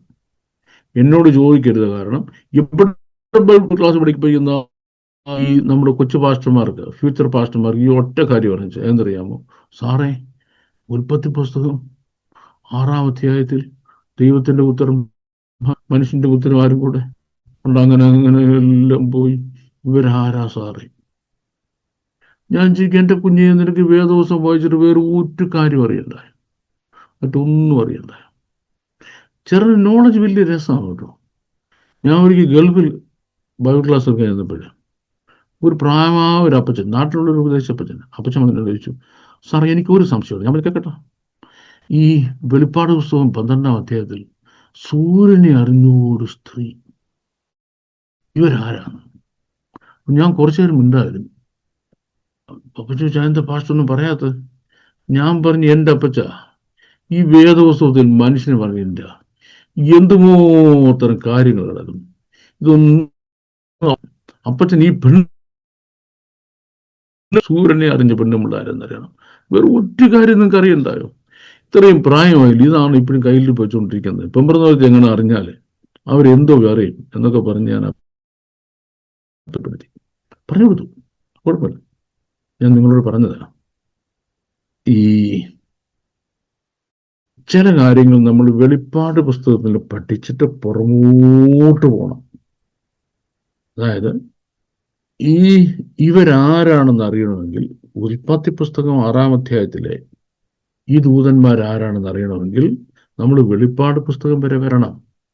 വെളിപ്പാട് പുസ്തകം 4-ാം അധ്യായത്തിൽ വന്ന് അവര് റെപ്രസെന്റ് ചെയ്യുന്ന ആരെയാണ് എന്ന് മനസ്സിലാക്കത്തോളം കാലം ബൈബിൾ കോളേജ് പിള്ളേരിങ്ങനെ തർക്കിച്ചിരിക്കുകയല്ല, വേറെ യാതൊരു ഗുണം ഉണ്ടാകത്തില്ല. അപ്പൊ ഞാൻ ഇവിടെ പറഞ്ഞ ഈ ഒരു ജീവി മനുഷ്യൻ റെപ്രസെന്റ് എന്ന് പറയുന്നത്. ഇനി കാളയുടെ കാര്യം പറഞ്ഞു. The image of the calf demonstrates that these beings under humble service of God, ഈ പ്രപഞ്ചം മുഴുവൻ, ഈ ജീവജാലം മുഴുവനും, സകല സൃഷ്ടികളും ദൈവത്തിന്റെ സേവകന്മാരാണ്. സകലരും ദൈവത്തിന്റെ സേവകന്മാരാണ്. മനുഷ്യനെ പോലെ മുകളുടെ കാര്യം ഞാനിപ്പം പറഞ്ഞു കഴിഞ്ഞു. ഇനി eagle, the cherubim fulfill their service with swiftness of eagle wings. കഴുകൻ ചിറകടിച്ച് എത്ര വേഗത്തിൽ പോയി തന്റെ കാര്യം സാധിച്ചു വരുന്നു അതുപോലെ. നോക്കിക്കോണേ, കർത്താവ് ആജ്ഞ കൊടുക്കുന്നു, സുവാർത്ത ദൂതുകൾ വലിയൊരു കർത്താവിന്റെ ആജ്ഞ അങ്ങോട്ട് കേൾക്കുകയും അത് എടുത്തുകൊണ്ട് ഒറ്റ പോക്ക, as swift as they could. ചില പിള്ളേര് നമ്മള് അവിടുന്ന് പഠിക്കണം രാവിലെ മുതൽ ഉച്ചവരെ അങ്ങനെ ഉപ്പ് തീരുന്നു. എടാ പോയി ഉപ്പ് മേടിച്ചോണ്ട് ഞാൻ പറയും. അവന് സമാധാനം, സഞ്ചി മേടിച്ചോണ്ട് പോകും. പോയി കഴിഞ്ഞ് എങ്ങനെങ്കിലും ഒരു 1.5 മണിക്കൂർ കഴിഞ്ഞ് ഞാൻ വരത്തുള്ളൂ. വീട്ടിൽ വരുമ്പോൾ എന്തെങ്കിലും ഒരു കഥ പറഞ്ഞ് ഒപ്പിക്കുകയും ചെയ്യും. ഈ ഉപ്പ് കിട്ടാൻ താമസിച്ചതിന്റെ കാര്യം. സംഗതി എന്താ, അവന് വന്നു കഴിഞ്ഞാൽ വീട്ടിൽ നിന്ന് പഠിക്കാൻ പറയും. അതുകൊണ്ടാണ് എങ്ങനെയെങ്കിലും രക്ഷപ്പെടണം, എന്നിട്ട് എപ്പോഴെങ്കിലും വന്നാൽ മതി. അതിന് ഉഴപ്പ് പരിപാടി ഒന്നും സ്വർഗത്തിൽ നടക്കത്തില്ല. നിനക്കൊരാജ്ഞ കിട്ടിക്കഴിഞ്ഞാൽ you should do it as quickly as you could. ഉണ്ടോ? As quickly as you could. അതാണ്. Even though the 4 Gospels tell the same story in essence, they also show for different personalities. പറഞ്ഞല്ലോ, 4 Gospels ഒരേ കാര്യമാണ് പറയുന്നെങ്കിലും കർത്താവിന്റെ 4 വ്യക്തിത്വങ്ങളാണ്. എങ്ങനെ? അവിടെ മൃഗമുണ്ട്, beast ഉണ്ട്, living beings ഉണ്ട്, symbolising the 4 Gospels. Revelation 4:8. And the 4 beasts had each of them 6 wings about him. ഓരോരുത്തർക്കും 6 ചിറകുണ്ട്. എന്തിനാ ഈ 6 ചിറക്? 6 ചിറകിന്റെ ഫങ്ഷൻസ് അവിടെ പറഞ്ഞിട്ടുണ്ട്. ആ ഫങ്ഷൻ എന്താണ്? 2 ചിറക് കൊണ്ട് മുഖം മൂടുക, 2 ചിറക് കൊണ്ട് കാല് മൂടുക, 2 ചിറക് കൊണ്ട് പറക്കുക. ഇനി 6 എന്ന വേർഡ്, ആ ലെറ്ററിന് എന്തെങ്കിലും അർത്ഥമുണ്ടോ? ഉണ്ട്. ആ നമ്പറിന്റെ അർത്ഥമുണ്ട്. 6 എന്ന നമ്പറിന്റെ അർത്ഥം infinite, unending, it will continue എന്നാണ്. തീർന്നില്ല, തുടങ്ങിയിട്ടേ ഉള്ളെന്ന്.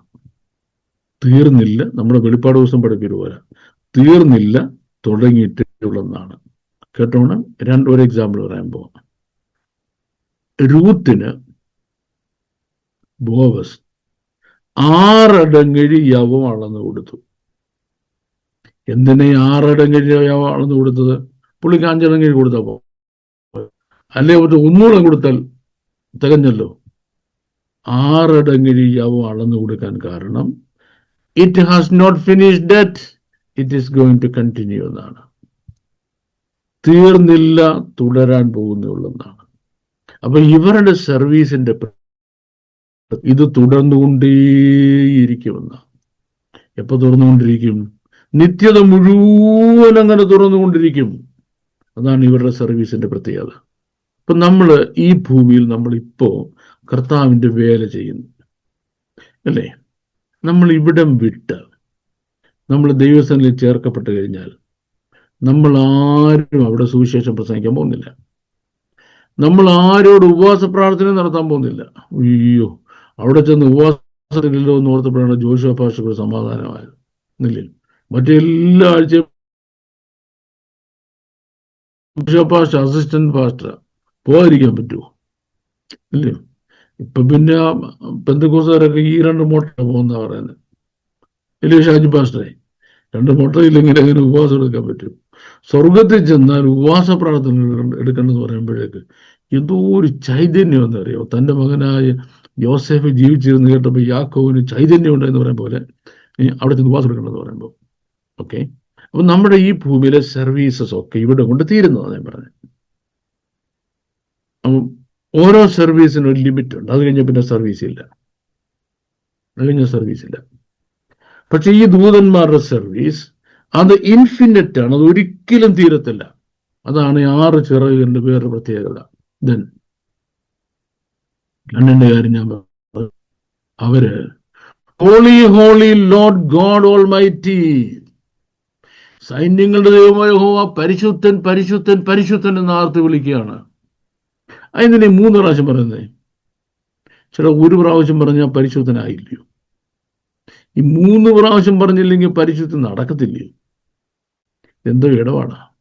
നമ്മുടെ ചൊല്ലുണ്ടല്ലോ, ദൈവമേ നീ പരിശുദ്ധനാകുന്നു. ഇനി അഥവാ സംശയം ഉണ്ടെങ്കിൽ ഈ ചൊല്ലിൽ കൂടെ അങ്ങ് തീർന്നു കിട്ടണം അല്ലേ? അത് കഴിഞ്ഞ് ബലവാനെ നീയും പരിശുദ്ധനാ, മരണമില്ലാത്തവരെ നീയും പരിശുദ്ധനാ. എന്തെങ്കിലും സംശയം ഉണ്ടെങ്കിൽ നമ്മൾ പരിശുദ്ധമുള്ള സർട്ടിഫിക്കറ്റ് കൊടുത്തു കഴിഞ്ഞതാ. മനസ്സിലായി? ഇപ്പൊ എനിക്ക് ഞാൻ സുഖമില്ലാതിരിക്കുന്ന ഒരാളാണ്, നാട്ടിൽ വരണം. നാട്ടിൽ വരുന്നതിന് മുമ്പ് ഡോക്ടറെ അടുത്ത് നിന്ന് ഈ ട്രാവൽ ചെയ്യാൻ ഫിറ്റ് അതിനൊരു സർട്ടിഫിക്കറ്റ് മേടിക്കണം. ഇതുപോലെ ദൈവം വിശുദ്ധനാന്നുള്ള സർട്ടിഫിക്കറ്റ് നമ്മുടെ പള്ളിയിൽ നിന്ന് അതുപോലെ ചൊല്ലി അങ്ങോട്ട് കൊടുത്തു കഴിഞ്ഞു. ഈ 3 പ്രാവശ്യം പരിശുദ്ധ പറയുന്നത് കാരണം പിതാവായ ദൈവം പരിശുദ്ധന, പുത്രനായ ദൈവം പരിശുദ്ധന, പരിശുദ്ധാത്മാവായ ദൈവം പരിശുദ്ധന. അപ്പൊ അങ്ങനെ ഈ വണ്ണസുകാരെന്തോ ചെയ്യും? ഷാജി പാസ്റ്ററെ, ഈ വണ്ണസുകാരെന്തോ ചെയ്യും? അവർക്ക് എല്ലാം കൂടെ ഒറ്റയാളേ ഉള്ളൂ. 3 പ്രാവശ്യം പരിശുദ്ധനെ പറയുകയും ചെയ്യും. പ്രശ്നമായി. ഇതിന്റെ പ്രോബ്ലം നമ്മളിത് നമ്മുടെ ഈ ട്രാൻസ്ലേഷനിൽ പഠിക്കുന്നുണ്ടാണ്. നമുക്ക് ഒറിജിനൽ ഹീബ്രുവിൽ പോകുമ്പോൾ ഈ പ്രോബ്ലം ഇല്ല. ഖദോഷ് ഖദോഷ് ഖദോഷ് അഡോനായി സവോത്ത് എന്ന് പറഞ്ഞാൽ God of hostess is holier than the holiest of holiness എന്നാണ്. ഈ ഹോളിയസ്റ്റ് ഓഫ് ഹോളിനെസ്, വിശുദ്ധി എന്ന് പറയുന്ന വേർഡിന്റെ ഏറ്റവും സൂപ്പർലേറ്റീവ് എടുത്താൽ അതെത്രയും പരിശുദ്ധമാണ്. അതിനേക്കാൾ വിശുദ്ധനാണ് സൈന്യങ്ങളുടെ ദൈവമായ കർത്താവ് എന്നാണ് എൻ്റെ അർത്ഥം. God of hosts holier than the holiest of holiness. അതിപരിശുദ്ധം എന്ന് പറയുന്നത് എത്ര വിശുദ്ധമാണോ അതിനേക്കാൾ വിശുദ്ധമാണ് സൈന്യങ്ങളുടെ ദൈവമായ യഹോവ. അതിനാണ് പരിശുദ്ധൻ പരിശുദ്ധൻ പരിശുദ്ധൻ എന്നവർ 3 പ്രാവശ്യം പറയുന്നത് കേട്ടോ. ഇത് it's A cry of these heavenly creatures who no God as he really is. It has been suggested that each holy is direct. ചിലര് ഈ ദൈവത്തിന്റെ തൃത്വത്തെ പറഞ്ഞാണ് ഈ ഓരോ ഹോളിനെസ്സും പറഞ്ഞിരിക്കുന്നതെന്ന് പറയുന്നുണ്ട്. അങ്ങനെ ഒരു അർത്ഥം അതിനില്ല. അങ്ങനെ നിങ്ങൾ അർത്ഥം എടുക്കുകയും ചെയ്യരുത്. ഇനി ഈ ആക്ട്സിന്റെ പുസ്തകം, അതായത് ആവർത്തന പുസ്തകം, അപ്പോസ്തല പ്രവൃത്തി പുസ്തകം 1-ാം അധ്യായത്തിന്റെ 9 മുതൽ 15 വരെ വാക്യങ്ങളിൽ the angelic beings describe how Christ will literally return in there as ye have seen him go. നിങ്ങൾ സ്വർഗത്തിലേക്ക് പോകുന്നവനായി കണ്ട ഈ യേശു സ്വർഗത്തിലേക്ക് പോകുന്നവനായി നിങ്ങൾ കാണുന്നത് പോലെ അവൻ വീണ്ടും വരും. അത്രയും വിശുദ്ധമുള്ളവരാണ് അവർ. Here these angels in heaven refrain that promise. ഇവിടെ ഈ പ്രോമിസ് അവർ റിഫ്രെയിൻ ചെയ്യാണ്. അപ്പൊ ഇവർ കാണിക്കുന്ന 1 humility, 2 obedience, 3 reverence to God. 1 സൗമ്യത, വിനയം, 2 അനുസരണം, 3 ദൈവത്തോടുള്ള ഭക്തി. നമ്പർ 6 മേക്സ്, നമ്പർ 6ന്റെ അർത്ഥം ഞാൻ പറഞ്ഞു കഴിഞ്ഞു. ദെൻ ഈ അവരുടെ ടാസ്കിൽ 1 ദൈവത്തിന്റെ വിശുദ്ധിയെ പ്രഖ്യാപിക്കുക എന്നുള്ളതായിരുന്നു. Then God's eternal presence is not limited by time. He has always been present, will come in the future. ദൈവത്തിന്റെ ലൈഫ് എന്ന് പറയുന്നത് അത് എന്നേക്കും ഇപ്പം ഇരിക്കുന്നവനും ഇരുന്നവനും വരുന്നവനും ഞാൻ പറഞ്ഞു കഴിഞ്ഞു. ഈ ടൈം ഉണ്ടാകുന്നതിന് മുമ്പ് ദൈവമുണ്ട്, ടൈമിൽ ദൈവമുണ്ട്. ഒരു ദിവസം ഈ അവസാനിച്ച് ഇനി കാലമില്ല, കാലമില്ലെന്നല്ല, ഇനി കാലം ഇല്ല. കാലം ഇല്ലാതായി കഴിയുമ്പോഴോ നമ്മുടെ ഭക്തനായ എമ്മി ചെറിയാച്ചൻ ഉപദേശിച്ച് പാടിയതുപോലെ കാലമെല്ലാം കഴിയും, ഇന്ന് കാണുന്നതെല്ലാം അഴിയും, പിന്നെ പുതുയുഗം വിരിയും, തിരികെ വരാതെ നാം നിത്യതയിൽ മറയും. കാലം തീർന്നു, അന്ന് നമ്മുടെ കർത്താവുണ്ട് കേട്ടോ. ഇനിയും യോഹന്നാന്റെ ലേഖനം, 1 യോഹന്നാന്റെ ലേഖനം 5-ാം അധ്യായത്തിന്റെ 7-ാം വാക്യത്തിൽ there are 3 that God in heaven. സ്വർഗത്തിൽ സാക്ഷ്യം പറയും, നമ്മളെ പറ്റി സാക്ഷ്യം പറയുന്ന 3 പേരുണ്ട് കേട്ടോ. Father, the Word, the Holy Ghost. പിതാവ് നമ്മളെ പറ്റി സാക്ഷ്യം പറയും, പരിശുദ്ധാത്മാവ് നമ്മളെ പറ്റി സാക്ഷ്യം പറയും, ദൈവവചനം നമ്മളെ പറ്റി സാക്ഷ്യം പറയും. ഇതിനെല്ലാം ധാരാളം ലെവൽസ് ഓഫ് മീനിങ് ഉണ്ട്, അത് ഞാനിപ്പം പറയാൻ ഉദ്ദേശിക്കുന്നില്ല. ഇനിയും വേഴ്സസ് 9 മുതൽ 11 വരെ all of heaven worship the father എന്ന് പറയുന്നത് സ്വർഗം മുഴുവൻ ിക്കുന്ന ആളാണ് പിതാവായ ദൈവം. God has the right to rule and the sovereign authority to judge the earth because he is both holy and creator of all. ദൈവം ഭൂമിയെ മുഴുവനും ഭരിക്കുവാൻ, നിയന്ത്രിക്കാനുള്ള അധികാരമുള്ള ആളാണ്. കാര്യം താനാ സൃഷ്ടിച്ചത്. 9-ാമത്തെ വാക്യത്തിൽ and when those beings give glory and honor and thanks to him and sat on the throne who liveth for ever and ever. നോക്കിയേ, ഈ 4 ജീവികളും ദൈവത്തിന് മഹത്വം കൊടുക്കുമ്പം സിംഹാസനേറ്റ് തങ്ങളുടെ കിരീടങ്ങളെ താഴെയിട്ടിട്ട് ദൈവത്തിനെ വീണ് നമസ്കരിക്കുന്നു. ദൈവത്തെ വീണ് നമസ്കരിക്കുന്ന പ്രക്രിയക്കാണ് ആരാധന എന്ന് പറയുന്നത് എന്ന് ഞാൻ പ്രത്യേകം പറഞ്ഞു. അത് ആർക്കുള്ള പ്രിവിലേജാണ്? പഴയ നിയമത്തിന്റെ റെപ്രസെന്റേറ്റീവ്സിനും പുതിയ നിയമത്തിന്റെ റെപ്രസെന്റേറ്റീവ്സിനും, പഴയ നിയമസഭയ്ക്കും പുതിയ നിയമസഭയ്ക്കും, God's ancient people and God's modern people, ഇവർക്ക് 2 പേർക്കുമുള്ള സ്പെഷ്യൽ പ്രിവിലേജ് ആണ് ദൈവത്തെ ആരാധിക്കുക എന്ന് പറയുന്നത്. അല്ലാതെ വഴിയ പോകുന്നവരെല്ലാം കൂടി കയറി ദൈവത്തെ ആരാധിക്കാൻ പറ്റത്തില്ല. യെസ്, അത് ഞാൻ പറഞ്ഞു കഴിഞ്ഞു. Okay, that also I have finished then. God Father is on the eternal throne, but immediately on his right hand sits God the Son, Jesus. നമ്മുടെ ഇമാജിൻ വന്നു കഴിഞ്ഞിട്ട് ഇനി നമ്മൾ കറക്റ്റ് ചെയ്യുന്ന 2-ാമത്തെ കാര്യം, തൻ്റെ സിംഹാസനത്തിന്റെ മുൻപിൽ, സിംഹാസനത്തിന്റെ വലതുഭാഗത്ത് പറഞ്ഞാൽ കുറെ കൂടെ നല്ലതാണ്. ഇവിടെ ഞാൻ 2-ാമത്തെ ഒരു ഡൗട്ട് ക്ലിയർ, എൻ്റെ ഒരുപാട് ക്ലാസ്സുകൾ ഞാനത് ക്ലിയർ ചെയ്തിട്ടുണ്ട്. ഇപ്പം ഞാൻ ക്ലിയർ ചെയ്തില്ലെങ്കിലും മുമ്പ് കേട്ടുള്ളവർക്ക് അത് ക്ലിയർ ആയെന്നറിയാം. ഇനി അഥവാ ഒന്നുകൂടെ ക്ലിയർ ചെയ്യണമെന്ന് നിങ്ങൾക്ക് തോന്നുകയാണെങ്കിൽ ഞാനിപ്പോൾ ക്ലിയർ ചെയ്യാൻ പോവാണ്. നമ്മുടെ വേദപുസ്തകത്തിന്റെ പരിഭാഷയിൽ അവിടെ ഒരു കുഞ്ഞാട് അറുക്കപ്പെട്ട പോലെ നിൽക്കുന്ന പറയുന്നത് അത് തെറ്റാണ്. നിങ്ങൾ അണ്ടർലൈൻ ചെയ്തിട്ട് മലയാളത്തിലാണെങ്കിൽ ഒരു ആട്ടുകൊറ്റൻ അറക്കപ്പെട്ട പോലെ നിൽക്കുന്നതെന്നും, ഇംഗ്ലീഷിലാണെങ്കിൽ ലാം ഓഫ് ഗോഡ് എന്നതിന് പകരം റാം ഓഫ് ഗോഡ് എന്നും തിരുത്തി എഴുതണം. എന്താണ് അതിന്റെ പ്രത്യേകത അറിയാമോ? കാരണം മിസ്രൈമിൽ പാപപരിഹാരമായി അറക്കപ്പെട്ടത് ആട്ടിൻകുട്ടി അല്ല, ആട്ടുകൊറ്റൻ. ആട്ടിൻകുട്ടി എന്ന് പറഞ്ഞാൽ അതിന് ഒരാഴ്ച അല്ല 2 ആഴ്ച ഹീനതയുടെയും നിഷ്കളങ്കതയുടെയും പ്രതീകമാണ്. കേട്ടല്ലോ, ബലഹീനതയുടെയും നിഷ്കളങ്കതയുടെയും പാപമില്ലായ്മയുടെയും പ്രതീകമാണ് ആട്ടിൻകുട്ടി, കുഞ്ഞാട്. അതിന്റെ ഹീബ്രു വേർഡ് കസബ് എന്നാണ്. കസബ്, KSAB, കസബ് എന്നാണ് ഇതിന്റെ ഹീബ്രു വേർഡ്. ഇതിന് പാപത്തെ ചുമക്കാനുള്ള ബലമില്ല. എന്നാൽ 1 വയസ്സ് പ്രായമാകുമ്പോൾ ഒരാണാട്, ആട്ടുകൊറ്റൻ, അത് ബ്രീഡിങ്ങിനും ഫൈറ്റിങ്ങിനും ഫുൾ സ്ട്രെങ്തിലെത്തിക്കും. ശ്രദ്ധിച്ചോണം, 1 വയസ്സായ ആട്ടുകൊറ്റൻ ready for breeding and ready for fight. ആരോഗ്യത്തിലും പൂർണ്ണ വളർച്ചയിലും എത്തിയ ആളാണ്.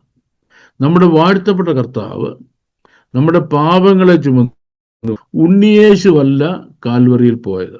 കേട്ടോണേ, ഉണ്ണിയേശു ഒരു ഈർക്കൽ കൊണ്ട്, പിന്നെ എന്തുവാ, ഒരു കുരിശും ഉണ്ടായിക്കൊണ്ട്, ഈർക്കൽ കൊണ്ടല്ലേ ചുമക്കാനൊക്കത്തുള്ളൂ, ഈർക്കൽ കുരിശും കൊണ്ട് പോയി ഉണ്ണിയേശുവല്ല നമ്മുടെ രക്ഷിതാവ്. മറിച്ച് 33 തിരുവയസ്സിലെ പൂർണ്ണ ആരോഗ്യമുള്ളവനായി, പൂർണ്ണ ബലവാനായിട്ട്, മനുഷ്യരാശിയുടെ പാപത്തിന്റെ ശിക്ഷ മുഴുവനും തന്റെ തോളിൽ ചുമന്നുകൊണ്ട് ബലവാനായി യെരുശലേം നഗരത്തിന് നടുവിൽ കൂടെ നടന്നു നീങ്ങി ഗോൽഗോഥായോളം.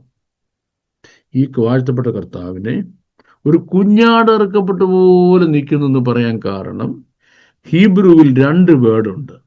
കുഞ്ഞാടിന് കസബെന്നും ഇനിയും ആട്ടുകൊറ്റന് സോൺ, TZON, സോൺ എന്നും പറയും.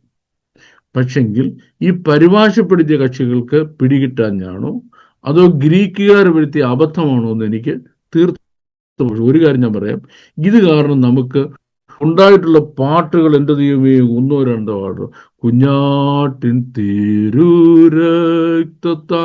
ഞാൻ ശുദ്ധനായി തീർന്നു നടക്കുന്ന കാര്യമല്ല.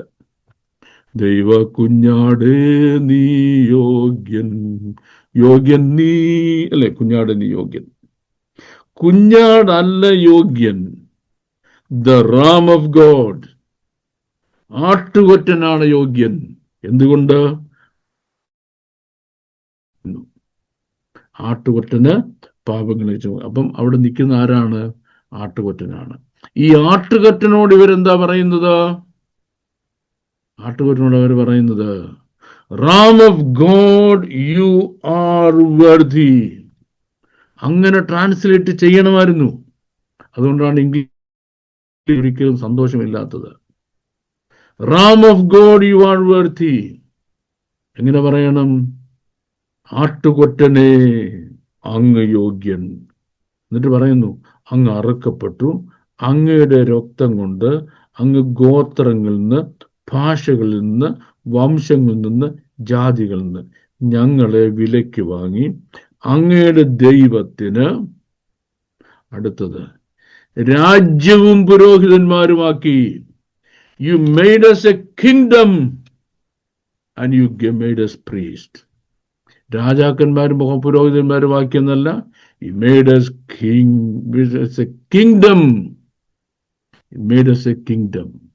ഇത് പറയുമ്പോൾ അവരെന്തറിയാമോ? തങ്ങളുടെ കിരീടങ്ങളെ താഴെയിട്ടു. എന്തിനാ കിരീടങ്ങളെ താഴെയിട്ടത്? Crown shows authority. അധികാരത്തെ കാണിക്കുന്നതാണ് ക്രൗൺ എന്ന് പറയുന്നത്. അധികാരം മുഴുവനും അവർ ദൈവത്തിന്റെ മുമ്പിൽ താഴെയിട്ടു. ഇനി നമ്മൾ പറയാൻ പോകുന്ന സംഗതി, ഞാൻ ഈ ഭാഗം കൺക്ലൂഡ് ചെയ്യാണ്. കാരണം ഇത് കൺക്ലൂഡ് ചെയ്തില്ലെങ്കിൽ എനിക്ക് ഭൂമിയുടെ ന്യായവിധി എന്ന വിഷയത്തിലേക്ക് വരാൻ പറ്റത്തില്ല. അപ്പം കൺക്ലൂഡ് ചെയ്യുന്ന എങ്ങനെയെന്നറിയാമോ? ഈ ജീവികളിൽ ഓരോന്ന് വരിക എന്ന് പറയുന്നു. എന്ന് പറയുമ്പോൾ അർത്ഥം എന്താണെന്ന് മനസ്സിലാക്കേണ്ടത്? They not only represent our righteousness in heaven, they are also responsible for bringing punishment on the disobedient. ഇവര് നമുക്ക് നമ്മുടെ റെപ്രസെന്റേറ്റീവ് ആയിട്ട് സ്വർഗത്തിൽ നിൽക്കുക മാത്രമല്ല, മറിച്ച് ദൈവത്തെ അനുസരിക്കാത്തവന്റെ മേൽ ന്യായവിധി ദൈവത്തിൽ നിന്ന് വിളിച്ചു വരുത്തി കൊടുക്കേണ്ട ചുമതലയും ഈ ജീവികളുടെ തന്നെയാണ്. എന്ന് ഓരോരുത്തരും ഓരോ സംഹാര ദൂതനോടും ആവശ്യപ്പെടുന്നത് എന്തുകൊണ്ട്? Because they have the responsibility not only between us and God in heaven, presenting our cause, but also calling upon God's wrath as punishment on the disobedient. അനുസരിക്കാത്തവരുടെ മേൽ ദൈവക്രോധം ശിക്ഷയായി വിളിച്ചു വരുത്തി എക്സിക്യൂട്ട് ചെയ്യുന്നതിനുള്ള അധികാരവും അവർക്കുണ്ട്. ഇവിടെ 4 ജീവികളെ പറ്റി ഡിസ്ക്രിപ്ഷൻ തീർന്നു. ഇനി നമുക്ക് 1-ാം ജീവിയെ പറ്റി നമ്മൾ കഴിഞ്ഞ ആഴ്ച പറഞ്ഞു. ഇനി 2, 3, 4 ജീവികളെ പറ്റി നമുക്ക് പറയാനുള്ളൂ. അതിന് പേടിക്കണ്ട. കർത്താവ് അനുവദിക്കുകയാണെങ്കിലും നിങ്ങൾ തിരിച്ച് വരികയെന്ന് 2 ഒരുപാട് നടക്കുകയാണെങ്കിൽ അടുത്ത ആഴ്ച നമുക്ക് ഈ 2, 3, 4 ജീവികളുടെ ഫങ്ഷനെ പറ്റി പറഞ്ഞിട്ട് ഇനി അടുത്തത് ഏതാ? ക്രോധകലശങ്ങളിലോ ക്രോധകാഹളങ്ങളും ക്രോധകലശങ്ങളും പറയാം. അതും കൂടെ പറഞ്ഞിട്ട് വെളിപ്പാട് പുസ്തകത്തിൽ നമുക്ക് ഏതുമായിട്ട് നമുക്ക് എഹെസ്കേൽ പറഞ്ഞിട്ട് കണക്ട് ചെയ്യാൻ പറ്റത്തില്ല. എങ്കിലും ഇനി മുന്നോട്ടുള്ള കാര്യം നിങ്ങൾക്ക് മനസ്സിലാകത്തുള്ളൂ. Okay, thank you very much, Pastor, for giving me this opportunity. And all my listeners, thank you very much for the patient listening you gave me. I know I have tested the farthest limit of your patience. However, God may bless you abundantly, exceedingly. ഈ ജീവിവർഗം 4 ജീവികൾ എന്ന് പറയുന്നത് ഭൂമിയിലെ സകല ജീവജാലങ്ങളുടെ representation ആണെന്നാണ് sir പറഞ്ഞത്. അങ്ങനെയാണെങ്കിൽ ഈ മനുഷ്യനോട് ഒന്നിച്ച് ജീവിവർഗത്തിന് വീണ്ടെടുപ്പ് ഉണ്ടാവുമോ? വീണ്ടെടുപ്പ് എന്ന് പറഞ്ഞ എന്താ? വീണ്ടെടുപ്പ് എടുക്കുകയില്ലയോ? വീണ്ടെടുപ്പ് എന്ന് മനുഷ്യന് മാത്രം ആപ്ലിക്കബിൾ ടെക്നോളജിയാണ്. രക്ഷ, വിടുതല്, സ്വാതന്ത്ര്യം, സമാധാനം, രോഗശാന്തി, ഇതൊക്കെ എല്ലാവർക്കും ആപ്ലിക്കബിൾ ആകുമ്പോഴും വീണ്ടെടുപ്പ് എന്ന വിഷയം മനുഷ്യന് മാത്രം ആപ്ലിക്കബിൾ ആണ്. മനുഷ്യന്റെ വീണ്ടെടുപ്പോടുകൂടി ജീവജാലങ്ങൾക്ക് സംഭവിക്കുന്ന ദ്രവത്വത്തിന്റെ ദാസ്യത്വത്തിൽ നിന്ന് വിടുതലും ദൈവമക്കളുടെ തേജസ്സാകുന്ന സ്വാതന്ത്ര്യവും. ഇത് 2 കിട്ടത്തില്ല, വീണ്ടെടുപ്പ് കിട്ടത്തില്ല. കാര്യം വീണ്ടെടുപ്പ് അവർക്ക് ആപ്ലിക്കുള്ള ഒരു കാര്യമല്ല. വെൽക്കം. മനുഷ്യന്റെ വീണ്ടെടുപ്പ് കിട്ടുന്നതോടുകൂടി ജീവജാലങ്ങൾക്കും ഏദൻ തോട്ടത്തിലെ പോലുള്ള ആ സിറ്റുവേഷനിലേക്ക് മടങ്ങി വരികയില്ലയോ? അത് വീണ്ടെടുപ്പ് അല്ലല്ലോ. വീണ്ടെടുപ്പ് എന്ന് പറയുന്നത് എൻറ്റയർലി ഡിഫറെന്റ് തിങ്. ഓക്കെ, വീണ്ടെടുപ്പ് എന്ന് പറയുന്നത് സംതിങ് ഡിഫറെന്റ്. റിഡംഷൻ, രക്ഷ, വിടുതല്, സൗഖ്യം, ദീർഘാധാനം, സന്തോഷം, ഇതെല്ലാം മറ്റുള്ളവർക്ക് പറഞ്ഞിരിക്കുമ്പോഴും വീണ്ടെടുപ്പ് only for human beings. അതുകൊണ്ടാണ് ഈ നമ്മുടെ പറഞ്ഞല്ലോ, സ്വർണ്ണ വീണകളിൽ പാടിടും വീണ്ടെടുപ്പിൻ ഗാനം, ആ ഗാനം സ്വർഗീയ രാഗങ്ങളാകയാൽ വീണ്ടെടുത്തോർ മാത്രം. വീണ്ടെടുക്കപ്പെട്ട മനുഷ്യവർഗത്തിന് മാത്രമേ വീണ്ടെടുപ്പിന്റെ കാണാം. വീണ്ടെടുപ്പ് എന്ന് പറയുന്നത് only for human beings. നമ്മൾ വീണ്ടെടുപ്പ് എന്ന് പറഞ്ഞ സംഗതി എന്താന്ന് ഒരു ദിവസം മുഴുവൻ പഠിപ്പിക്കേണ്ട ഒരു ടോപ്പിക്സ്. അതുകൊണ്ടാണ് ഞാൻ എന്താന്ന് ചോദിച്ചിട്ട് പിന്നെ കയറി പോകാനത്. അത് മനസ്സിലായിക്കഴിഞ്ഞാൽ നമുക്ക് ഇനി സംശയം ഉണ്ടാകത്തില്ല. നമ്മുടെ വീണ്ടെടുപ്പോടുകൂടി സംഭവിക്കുന്ന കാര്യം പറഞ്ഞു. സകല സൃഷ്ടികൾക്ക് എന്താ പറ്റുന്നു? ദ്രവത്വത്തിന്റെ ദാസ്യത്തിൽ നിന്ന് വിടുതലുണ്ടാകുന്നു. ദൈവമക്കളുടെ തേജസ്സാകുന്ന സ്വാതന്ത്ര്യം. സാറേ, ഇന്ന് 2 ഇതാണ് ഉള്ളത്. അപ്പൊ സാർ പറഞ്ഞല്ലേ ഈ ദൂതന്മാര് സ്വർഗത്തിലുണ്ട്. അപ്പോ ഈ മറ്റേ സമാപന കൂടാരത്തിന്റെ ഒരു മോഡൽ പറഞ്ഞപ്പോ അതിപരിശുദ്ധ സ്ഥലത്ത് 2 കെരൂബുകളുടെ ചിത്രം ഉണ്ടല്ലോ. അപ്പൊ അത് സ്വർഗ, അപ്പൊ അതെങ്ങനെയാണ് അത് നമുക്ക് മനസ്സിലാക്കാൻ കഴിയുന്നത്? അവിടെ ആരാധിക്കുന്നുണ്ട് പറഞ്ഞിട്ടുണ്ടോ? അവര് ഇല്ല, ആരാധന അവിടെ സാന്നിധ്യം ഉണ്ടായിട്ട് കാണും. അവിടെ സാന്നിധ്യം ഓക്കെ ഓക്കെ ഓക്കെ. അതാണല്ലേ. മനസ്സിലായി? അവർക്ക് എന്നുള്ള പെർമിഷനേ ഉള്ളൂ, സ്തുതിക്കാനുള്ള പെർമിഷനേ ഉള്ളൂ. ഓ ആരാധനയ്ക്ക് പെർമിഷൻ വേറെ കൂട്ടർക്കാ. Okay okay okay. അതുപോലെ ഇവരുടെ തന്നെ പ്രോബ്ലം ഇല്ല. അതെ അതെ അതെ അതെ. അയ്യോ സോദരം, സാറിന്റെ ക്ലാസ് കേൾക്കുന്തോറും നമുക്ക് എന്താ പറയണ ഒരു വല്ലാത്ത. പിന്നെ ഒരു എന്നെ കാര്യം. ഒന്നും പറയരുത്, ഞാൻ ക്ലാസ് നിർത്തിയേക്കാം, എന്നാലും എന്നെ ഒന്നും പറയരുത്. അല്ല, എന്നെ പോലത്തെ പാവങ്ങളൊക്കെ ഉണ്ട്.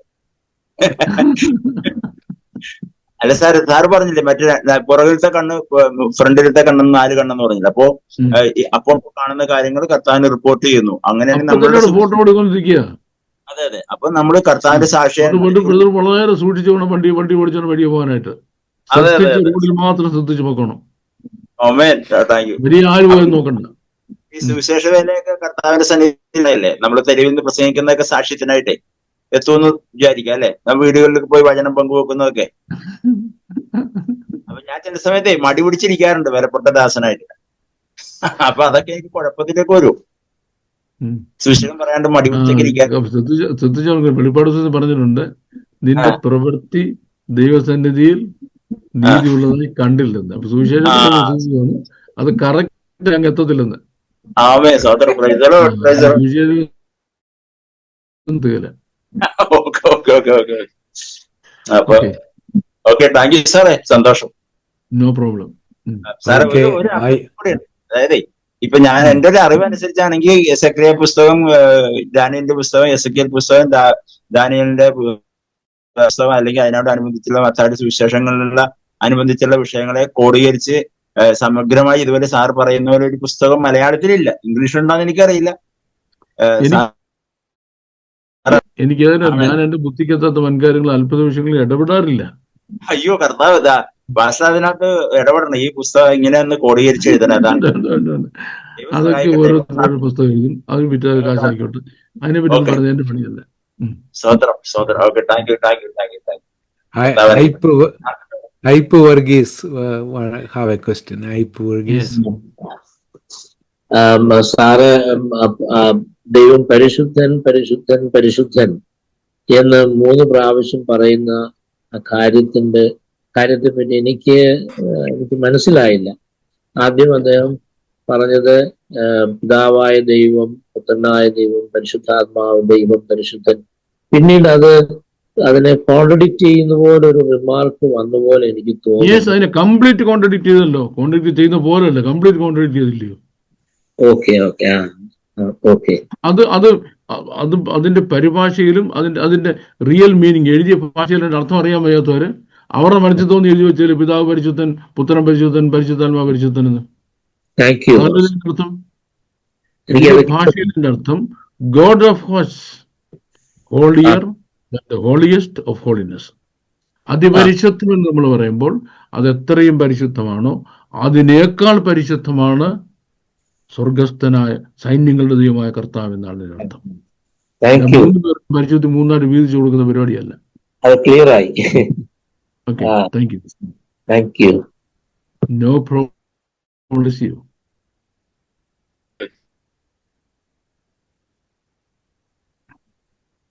ഓക്കെ, നമ്മുടെ ഇവാഞ്ചലിസ്റ്റ് സ്റ്റാൻലി ഒന്നുകൂടെ ഇത് കൊടുത്തേ. Stanley, please unmute Stanley once again. Sumit ji, Stanley unmute please.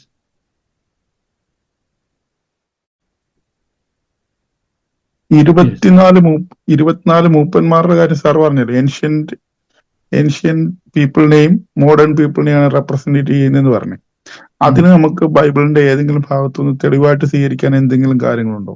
എങ്ങനെയാണ് അവരെ അങ്ങനെയായിട്ട് പ്രഖ്യാപിക്കാനായിട്ട് പറ്റുന്നത്? ഇതെല്ലാം കോംപ്ലിക്കേറ്റഡ് ചോദ്യമാണ്.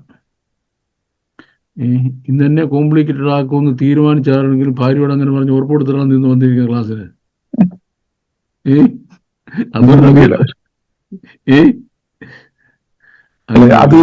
അത് പ്രസംഗിച്ച് കേട്ടിട്ടുള്ളത്, നേരത്തെ പ്രസംഗിച്ച് കേട്ടിട്ടുള്ളത് ഈ 12 ഏൻഷ്യന്റ് പീപ്പിള് പഴയ ഗോത്രപിതാക്കന്മാരും 12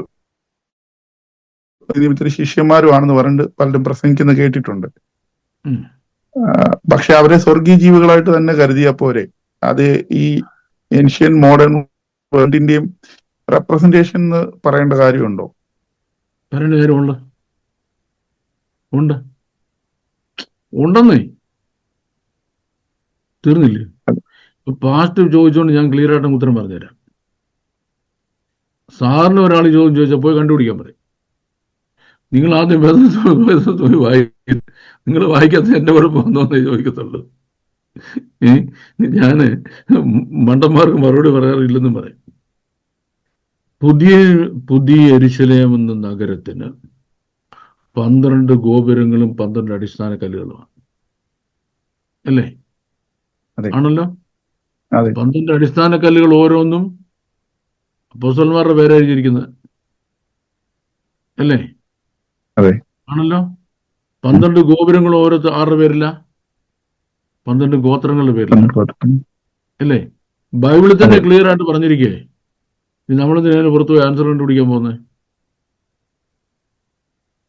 There it is. Okay, thank you. Easy peasy Japanese. Okay. Sir, brother Sri Vasan wants to ask. അതെ സാറേ. But yes. സാറേ, ഇവിടെ ഇന്ന് ഗുഡ് മോർണിംഗ്, അവിടെ ഗുഡ് നൈറ്റ് ആകാറായോ എന്ന് എനിക്ക് അറിയില്ല. അതെ, ഇവിടെ ഗുഡ് മോർണിംഗ്, അവിടെ ആദ്യമായിട്ടാണ് സാറിന്റെ ലൈവ് ക്ലാസ് ഇരിക്കാൻ പറ്റുന്നത്. ഞാൻ വീഡിയോ പലതും കണ്ടു. താങ്ക് യു സാർ, വളരെയധികം നന്നായിരുന്നു, സന്തോഷം. ഒരു ചോദ്യം ഉണ്ടായിരുന്നു സാർ, എനിക്കൊരു സംശയം ഇതിനകത്ത് അറിയാനാണ് എനിക്ക് ആഗ്രഹം കൊണ്ടാണ്. നമ്മുടെ കദോഷ് സാറ് പറഞ്ഞു, നമ്മുടെ മലയാളത്തിൽ കോമായിട്ട എഴുതിയിരിക്കും, ഹീബ്രുവില് കോമ ഇല്ലാതെയാണോ എഴുതിയിരിക്കുന്നത്? ഒന്നറിയാനൊരു സംശയം. ഹീബ്രുവിൽ കോമ ഇല്ലാതെ എഴുതിയിരിക്കുന്നത് അതറിയാനാ സാറേ. അപ്പൊ നമുക്കത് പറഞ്ഞു കൊടുക്കാലോ. ഈ കദോഷ് പറയുമ്പോ അവര് ചോദിക്കുകയാണെങ്കിൽ, ഞാൻ സാറ് പറയുന്ന കഴിവെന്ന് എഴുതിയെടുക്കുന്നുണ്ട്, ഇല്ലാത്തത് അപ്പൊ അത് അവിടെ മലയാളത്തിൽ കോമ വന്നതാണോ ഈ ഒരു ഡൗട്ട് കയറി വരാൻ കാര്യം? അല്ല, കോമ വന്നല്ല ഡൗട്ട് കയറി വരാൻ കാരണം എബ്രായ ഭാഷയ്ക്ക് അതിൻ്റെതായ അർത്ഥതലങ്ങളുണ്ട്. ഡിക്ഷണറി മീനിങ്ങിൽ അത് കണ്ടുപിടിക്കേണ്ടത്, ഡിക്ഷണറി മീനിങ്ങിനല്ല കണ്ടുപിടിക്കേണ്ടത്. ഇപ്പൊ ഉദാഹരണം പറഞ്ഞാൽ, വിൽസൺ കടവിൽ എന്ന പാസ്റ്റർ വിൽസൺ, അവിടെ ഈ 3 അക്ഷരങ്ങൾക്കും ഓരോ അർത്ഥമുണ്ട്. അർത്ഥങ്ങൾ സംയോജിക്കുമ്പോൾ കിട്ടുന്ന മീനിങ് ആണ് വിൽസൺ എന്ന വേർഡിന്റെ അർത്ഥം, അല്ല ഡിക്ഷണറിന്റെ അർത്ഥമല്ല. അതുപോലെ 22 അക്ഷരങ്ങൾക്കും അതിന്റെ അർത്ഥങ്ങളുണ്ട്. ആ അർത്ഥങ്ങൾ സംയോജിപ്പിച്ചാണ് ഹീബ്രുവിലെ ഒരു വേർഡിന്റെ അർത്ഥം കണ്ടുപിടിക്കേണ്ടത്. അതിന് ഹീബ്രു സെമാൻറ്റിക്സ് എന്ന് പറയാം. ഹീബ്രു സെമാൻറ്റിക്സ് വേണ്ടവണ്ണം നമ്മൾക്ക് അറിയത്തില്ലെന്നുണ്ടെങ്കിൽ, അല്ലെങ്കിൽ മനസ്സിലായില്ലെന്നുണ്ടെങ്കിൽ, നമ്മൾ ഈ ഡിസ്ലൊക്കേറ്റഡ് ആകാൻ സാധ്യത വളരെ കുറവാണ്, വളരെ കൂടുതലാണ്. നമ്മൾ ഇംഗ്ലീഷിൽ ഒരു വാക്ക് കണ്ട് അതിന് നേരെ ഡിക്ഷണറിയിൽ അർത്ഥം കണ്ടുപിടിച്ചു എഴുതി വെച്ചു. അങ്ങനെയല്ല ഹീബ്രു ചെയ്യേണ്ടത്. അക്ഷരങ്ങളുടെ അർത്ഥം വെച്ചാണ് ഈ മീനിങ് ഡിസീഫർ എന്ന് പറയും. എന്ന് പറഞ്ഞാൽ മീനിങ് പൊരുൾ തിരിച്ചെടുക്കുക എന്ന് പറയും. ആ പൊരുൾ തിരിച്ചെടുത്തതിൽ സംഭവിച്ച ഒരു മിസ്റ്റേക്ക് എന്ന് പറഞ്ഞാൽ തെറ്റാണ്, വരുത്തിയ ഒരു ഫാലസിയാണ്. ഇതിന് നമ്മൾ സെപ്റ്റുജന്റ് ഫാലസി എന്ന് പറയും. സെപ്റ്റുജന്റ് ബൈബിൾ ട്രാൻസ്ലേറ്റേഴ്സ് മനഃപൂർവ്വം വരുത്തി വെച്ച ഒരു കുത്തിത്തിരിപ്പാണിത്, ഒരു കുത്തിത്തിരിപ്പാണ്. അത് എൻ്റെ ബൈബിൾ ക്ലാസ്സിലേക്ക് ചേരുന്ന പിള്ളേർക്കെല്ലാം ഈ സെപ്റ്റുജന്റ് ഫാലസി പറഞ്ഞു കഴിഞ്ഞാൽ ആൾക്കാർ എന്നെ എടുത്തിട്ട് സാറിന്റെ യൂട്യൂബിലുള്ള വീഡിയോ കുറച്ച് ഞാൻ കണ്ടായിരുന്നു ഇതിനെ കുറിച്ചുള്ള സെപ്റ്റുജന്റ് ഫാലസിയുടെയൊക്കെ. അപ്പൊ അത് കിട്ടി. ഞാൻ അതുകൊണ്ടാണ് സാറേ ഇത് കദോഷ് അത് കഴിഞ്ഞുള്ള വാക്കൊന്ന് പറയോ സാറേ, ഒന്നുകൂടി ഒന്ന്?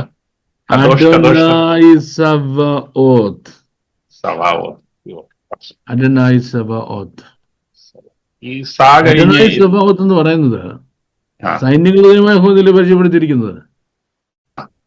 അങ്ങനെ പറഞ്ഞ് തീരത്തുള്ളത്. പക്ഷേ ഞാൻ ഇന്നതിനെ പറ്റി ഒരു ഓപ്പൺ വീഡിയോ ചെയ്യാനിരുന്നതാണ്. പക്ഷെ എനിക്ക് ഒന്നും വയ്യായിരുന്നു, 10 മിനിറ്റ് ഒട്ടും വയ്യായിരുന്നു. ക്ലാസ് എടുക്കാൻ പറ്റുമെന്ന് പോലും എനിക്ക് സംശയമായിരുന്നു. പക്ഷേ കഴിഞ്ഞ ദിവസം ധൈര്യമാണ് എടുക്കാൻ പറഞ്ഞു. അതോടുകൂടി ഒരു ചോദ്യം കൂടി, കഴിഞ്ഞ ദിവസം സാറിന് വിളിച്ചപ്പോ ഞാനൊരു ചോദ്യമുണ്ട് സാർ, പറഞ്ഞേനെ, അത് ഈ കൂട്ടത്തിൽ ചോദിക്കാമെന്ന് വിശ്വസിച്ച് ചോദിക്കുന്നു. ഏതായാലും നോക്കാം. യേശു ചെകിടനെയും ഊമനുമായ ഒരുവനെ സൗഖ്യമാക്കുമ്പോൾ തുപ്പി എന്ന മലയാളത്തിൽ എഴുതിയിട്ടുണ്ടോ? തുപ്പി തൊട്ടു. ഒരാളുടെ സംശയം എന്നോട് ചോദിച്ചാണ്, ഒരു ബ്രദർ ചോദിച്ചാൽ തുപ്പിയത് എവിടാണ്, കയ്യിലാണോ ആണോ അത കണ്ണിലാണോ അല്ലെ ചെവിയിലാണോ എന്നൊരു ചോദ്യം എന്നോടൊന്ന് ചോദിച്ചു. ആ പുള്ളിയോട് പറഞ്ഞു you don't deserve the answer എന്ന് പറഞ്ഞത്. അത് അവൻ ഡിസേർവ് ചെയ്യുന്നില്ല. കാരണം അത് നമ്മുടെ വാഴ്ത്തപ്പെട്ട കർത്താവിന്റെ അത്ഭുത പ്രവൃത്തി എന്ന വിഷയം നമ്മൾ സുവിശേഷങ്ങൾ ഓരോന്നും പൊരുൾ തിരിച്ച് പഠിപ്പിക്കുന്നുണ്ട്. ആ കോണ്ടെക്സ്റ്റ് വരുമ്പോഴാണ് അതിനർത്ഥമുള്ളത്. ആ കോണ്ടെക്സ്റ്റ് പഠിക്കാൻ തയ്യാറല്ലാത്ത ഒരുത്തൻ ഒരു ക്വസ്റ്റ്യൻ കൊണ്ട് വന്നു കഴിഞ്ഞാൽ നീ അതിന്റെ ആൻസർ അർഹിക്കുന്നില്ല. അതുകൊണ്ട് അറിവെന്ന് പറഞ്ഞ അനർഹമായ കരങ്ങളിൽ എത്തിക്കാൻ പാടുള്ളതല്ല.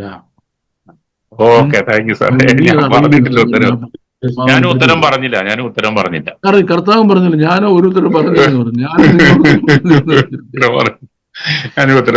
അവരുടെ കാര്യം ഉത്തരം പറയണോ വേണ്ടത് നമ്മൾ എനിക്കറിയത്തില്ല എന്ന് പറഞ്ഞു മാത്രം നിർത്തി.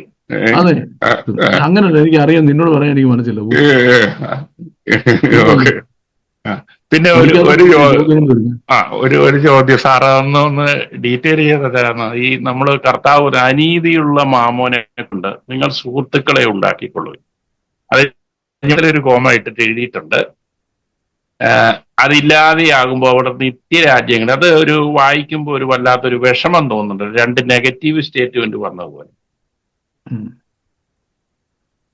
കാര്യം ചെയ്യും, എന്റെ സ്റ്റുഡന്റ് അല്ലയോ, അതെ അതെ അതെ സാറേ, ക്ലാസ്സിൽ പഠിപ്പിക്കുന്നുണ്ട് എന്തുകൊണ്ട് അങ്ങനെ പറഞ്ഞിരിക്കുന്നത്.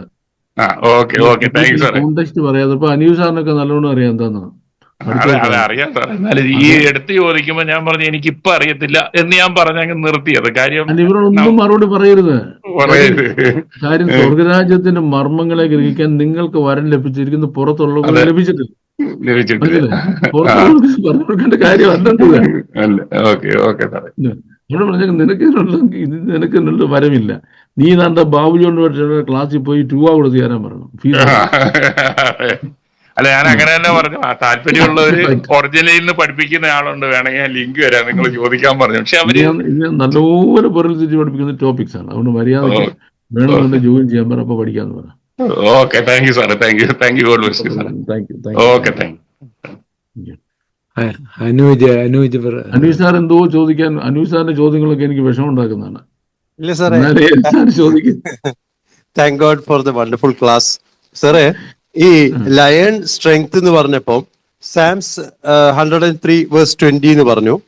ഓക്സ് എന്ന് പറഞ്ഞപ്പോൾ സർവീസബിലിറ്റി പറഞ്ഞു. ഹീബ്രൂസ് 1:14 പറഞ്ഞു. ആക്ച്വലി മാനിന്റെയും ഈ റെഫറൻസസ് സാർ പറഞ്ഞിട്ടില്ല. അത്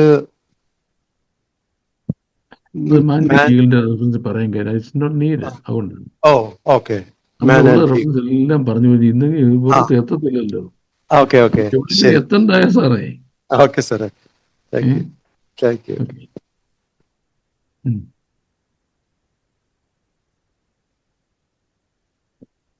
അപ്പം വെള്ളം കാലത്ത് നമ്മൾ ഏതായാലും മിക്കവാറും നമ്മുടെ ആളുകളുടെ സംശയങ്ങളൊക്കെ തീർന്ന എന്റെ വിശ്വാസം.